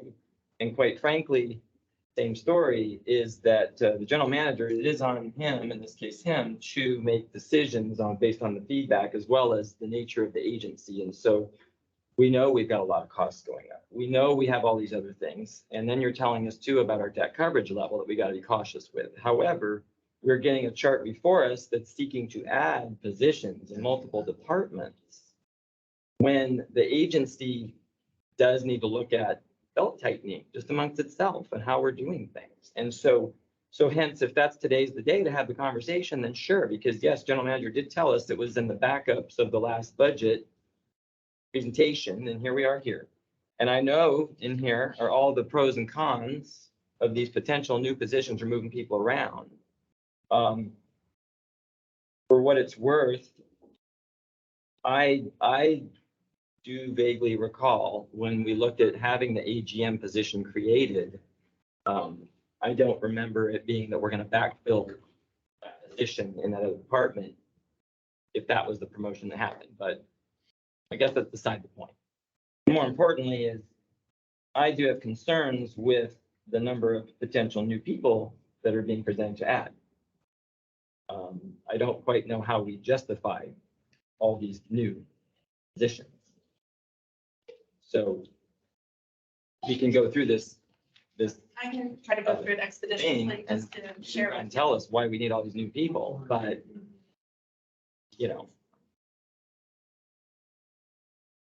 I just don't know what to think about this in some ways, Director Alves. I just want to, I do have someplace I have to go to this evening. Okay, Good. It's we can 20 start after, winding down. 5. And I figured that given the budget that I presented with this weekend, that it was going to be much longer conversation. We went through it and we're trying to go through it expeditiously, but I would like to hopefully wrap this up sooner rather than later. It's a very important discussion that we're having. And I think we do need to go to the key issues that we have raised points and that those points should be reflected in the budget to come back so that we can see how that works out. And that is something hopefully we'll see in the next iteration of this budget. But let's get this thing wrapped up sooner rather than later, please. Great, I understand. So that's why I did say we'll probably skip that other whole portion today. I think what's gonna have to happen is the next budget workshop is on the calendar and we're just gonna have to move things to there because I don't know if we can do anything faster. This board, quite frankly. In the meantime, though, maybe this is the opportunity for staff and the general manager to really maybe rethink some of this or give us some other alternatives, because all you guys are presenting to us is this. This is what you're presenting. And, you know, like, for example, in the IT department, you want, someone's gonna become manager of IT, plus you want to add 2 more people in our IT department, right? You want to add, and I saw this, you want to add somebody in accounting, but part of it was because of succession planning. I mean, I don't know how strapped you are in accounting department right now, but I'm just saying, the board has to get a better understanding of this, and what it costs financially. Because it's kind of ironic, we're being asked, we're being told the debt coverage number is getting really serious, but at the same time, we need to add a whole bunch more people, and where's the revenue coming in? And yes, it's, oh yeah, we can raise the water rates, do that. So the board has to really take a big step back here and get a much better understanding of what's being presented before us. And that's why the feedback along the way is extremely important, right? So, and quite frankly, yeah, I've been on the board for 8 years, and in the old past, what we did was we got 2 or 3 meetings and we're done. And the last couple of years, yes, we've drawn it out a little longer, and I think it's been good. And so I see no problem in that. I think if we have to have more workshops, we have more workshops. At the end of the day, that's what we're here to do.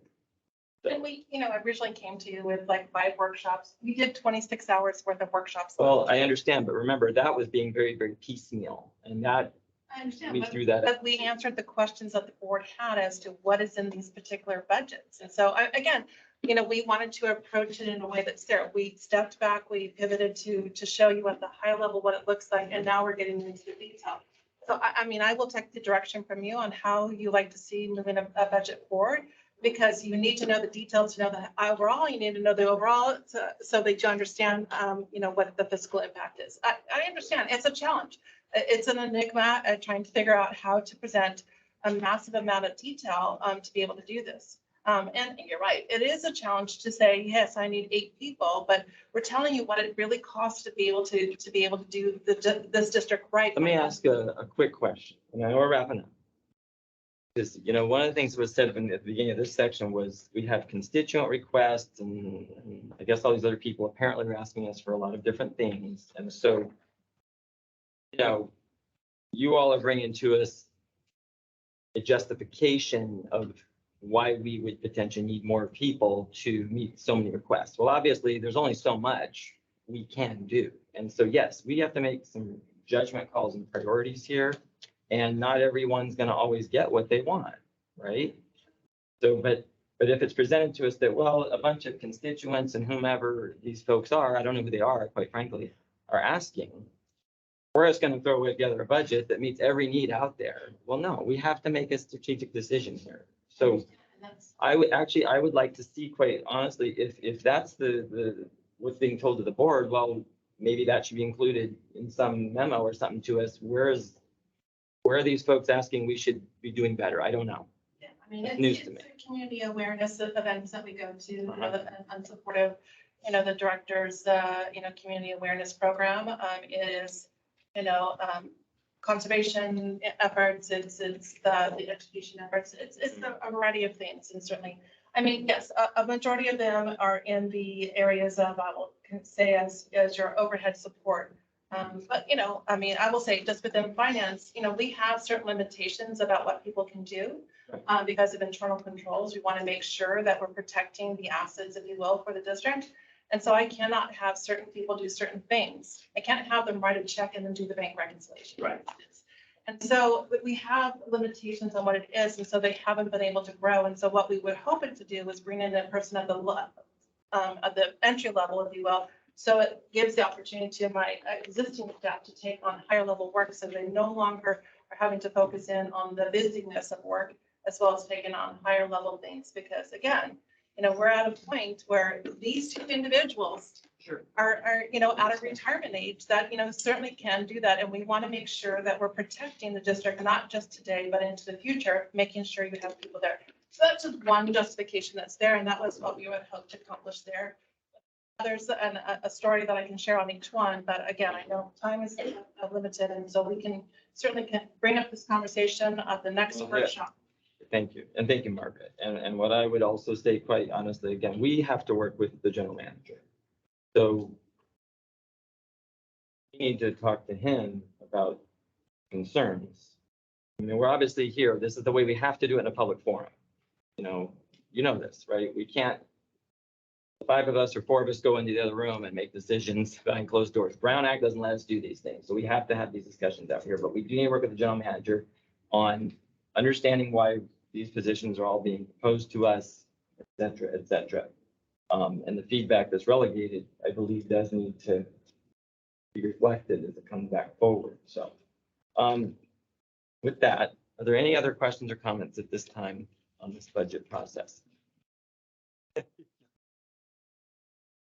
Yeah, Yes. Director, I do want to say to general manager and staff, and you've heard in comments that following the process that we've done before, and I appreciate all the work and the comments from the staff today. That I believe the intent of this meeting. I think that's what you've received rather than concerns or complaints. It's really feedback. And we're giving you feedback, not complaining. Feedback. And so that's the way I view this meeting. And again, I appreciate the efforts of certainly our chief financial officer and staff, everyone here at the table, and general manager. We had a very productive retreat. And I think you heard again, and you were not at the retreat, but the feedback from the retreat. And I do believe that what you presented today is what you should have presented, and you got our feedback. We did not decide whether or not we wanted to change the meeting of the customer agency in terms of whether or not we want to have that after the budget is actually approved or looked at again. So if the president can decide whether or not we need to address that before we leave. But I do appreciate all the efforts and the discussion from my colleagues, and as well as the work of the staff and any of the community members on screen. So thank you. Anybody else at this moment? I just want to compliment the department that handles this budget. They do a great job. They're one of our strongest departments, and Right. always do a superb job. Thanks. What did you say? I didn't hear you. Said good things about Margaret. Complimenting Margaret and Good things. everybody else. You gotta be a little louder. Okay. Oh, you want to hear what I say? You never paid attention to me. Yeah. Okay. Very good. Let's do this. Okay, so I think though, we did decide that the budget, the customer agency workshop needs to be pushed back. And I'll let staff work on that. And our next budget workshop is what date again? The third. May 3. Okay, I think what we do is next week's pretty much out of the picture, and then we got a board meeting, and I don't see us having the ability to get together prior to that in the following week. But I think what we do for now is we hold to the May 3rd date. But a lot of this feedback needs to be pulled into it, and I don't know what else was on that plan, but this just needs to be part of it. And then we need to look at, yes, probably a couple more budget workshops or prepare, looking at calendars. So we're gonna work this thing out until, yes, we have until the end of June to get it done, and yeah, so some of the things that are in here now, I don't think most of us are comfortable with the way it is at this point. and that's what the May I feedback ask, is. with the purpose of the May third, then to address the balance of today's presentation, so the staffing as well as the future of recycled water. It would probably, yes, include that, Right. but I then mean, also, but I would say that in itself is probably a 2-hour conversation. I mean, knowing sort of where it is, I'm serious. I'm listening. It's a 25-page slide, Jackie, just from what, Bar Kevin will be sharing up there along with the CIP. And I know there's a lot of questions and concerns about, the investment that needs to be there. Plus, the staffing may be quick or not, I have no idea, but I do anticipate at least, certainly more than an hour, hour and a half. And I think we can certainly, share some feedback that's there, but again, it's the totality of it all that, I can't really give you a final number of the impact until those decisions are made, because if you will, the biggest increase in consulting budget is in our technical planning. And so without that guidance and input from the directors, it's really hard for me to come back and share with you a number that shares what it is. So I would like to suggest, if you will, that we take the next workshop to be the balance of this workshop, and then we would schedule another one that would then bring everything back to you, because what we have over there isn't necessarily reflective of, some of the other decisions that are there. And I can certainly share with you, it looks like we cut, 1,000 out, so that means this to you, but right, okay. Well, I don't see a problem with that for that particular workshop being mainly that one topic, an area. And of course, we can work offline with the general manager to see what we would like to. yes, if there's Take something out. else in the program budget Yeah. that you read in all the details that we provided you that And you'd then like us also to I can work provide. with general manager offline to figure out, okay, what will be the next meetings and focus of meetings and. So Mr. President, may I ask? Yes. Are you discussing having another workshop? Well, yeah, we are, Ask your board members if they want to do that? well, So I agree. Director Gray, we already have a budget workshop No, I scheduled. meant an additional one with Margaret. We're not gonna be done by the next workshop. I know, I want to give my opinion. I agree with Margaret. I think we should have another workshop on to discuss the rest of it. So I do agree, we should have another workshop. Yeah, that's what we were talking about. Okay. Yeah. I didn't know if you had. We may have to have 2 or 3 more workshops. That's right. We'll just work it out till the end of, Do as many as we need yeah. to get to the end. Right. Okay, thank you, Margaret. And Greg, you got that feedback. So let's go ahead and move on. We have no closed session. Director's comments and future agenda items. Is there any other further comment? Well, thank you. Just say thank you, staff, thank you, general managers, thank you, colleagues. So, Nice to see you in person, Director Gray. Nice to see you in person. good to see all of you in person. Staff too. Thank Much you. better than being viewed. Yes. I do see our general manager has a question or comment. Yeah. If I may, I'd like to make a few comments. I know I'm not a director, but if I can take maybe a few moments, if it's okay with the board. Well, it depends on how long it is. I don't even know what you're gonna say. So Make it brief? Okay, I'll keep it very brief. I want to first of all say that, yesterday was my 1-year anniversary, joining West Basin as the general manager here. And I want to thank the board for allowing me the honor to serve as your general manager. It's truly been an honor and a privilege to represent the 4th largest member agency in the Metropolitan Water District. And certainly being able to work with each of you individually has been an experience that I will always value.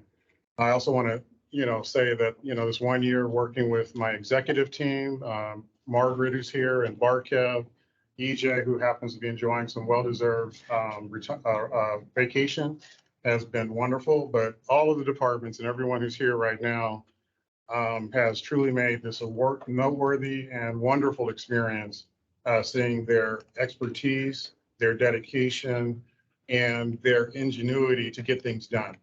And then more broadly, being able to meet a lot of colleagues in the various water agencies across the Met family, many of the general managers, even some of the directors of other water districts, has been quite a pleasure. But with that being said, I want to take this time to notify the board of my intention to terminate employment. So I'm going to give my 30-day notice here now. If I could pass that around to the board. And so this is per the contract provision 6.2 that says that I have to give a 30-day notice. And so I'm giving that right now. And the reason why I'm giving that notice is because I've been offered an opportunity to return to the LA Department of Water and Power to serve as a senior assistant general manager in charge of diversity, equity, and inclusion, reporting to Marty Adams. And so I think it's a great opportunity to contribute in that regard for that agency and to hopefully make the kind of difference that we seek to make here as well. So with that said, I truly thank the board for the opportunity it's given me. And I do thank the staff as well. So with that, I'll end my remarks there. Very good, thank you. And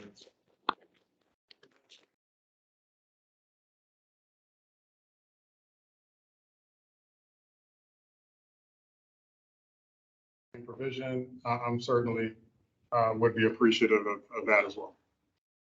at some point I'll get a copy of those letters, but we'll definitely look at that and work with legal counsel. And thank you, Greg, very much for your service and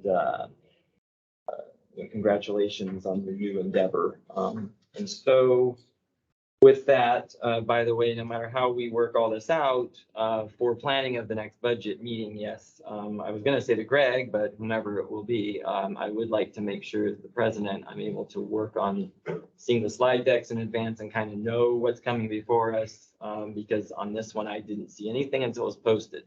And the other thing I think we should do is if staff does have the presentations, even before they're quite posted, certainly they could be shared to the directors. Most of these are PowerPoints. So, it's really hard when we get a ton of information and it's sent over on whatever day it was it Friday or something like that? When was it posted? Friday. And at first I didn't even have one at home because I don't ask them to send it at home, but I looked at it and I did say to staff, please send me a copy because this thing is huge, as you know, and sadly we didn't get through the whole thing today. But we definitely need to work better together to get the information up front for the board. With that, Mr. Chair, could I yes. just make a comment based on what I just heard from General Manager? Director Greg. Just briefly. I hopefully that we will have another meeting of the board to express some thoughts about you, Greg, but since I have this opportunity, I wanted to say thank you, Mr. Reed, our General Manager. You have been the first African-American to be a General Manager with West Basin Municipal Water District, which is historical. And I've enjoyed working with you. I appreciate your expertise, your commitment to doing the best job that you can. And I wish you well. Hopefully I'll have an opportunity to make some other comments, but right now, next emotion to hear the announcement, but I'm very happy for you because I know it's an accelerated position at LADWP, but I want to thank you for your work here and your commitment and certainly with your staff, your leadership here. So thank you very much. Thank you for that, Director Greg. I want to also like my family's here as well. My wife and my Your daughter. lovely wife in the audience and your aunt, I believe, or so. Thank you, ladies, for being here.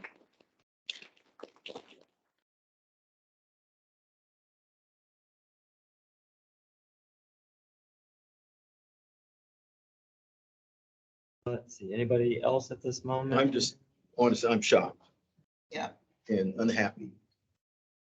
And Really. I expected this. Very difficult to get that in the moment. So wish you the best. And I know he has been doing a lot of good work on the DEI issues in the front and behind the scenes. So definitely. All right, well, with that, we will go ahead and adjourn. Thank you.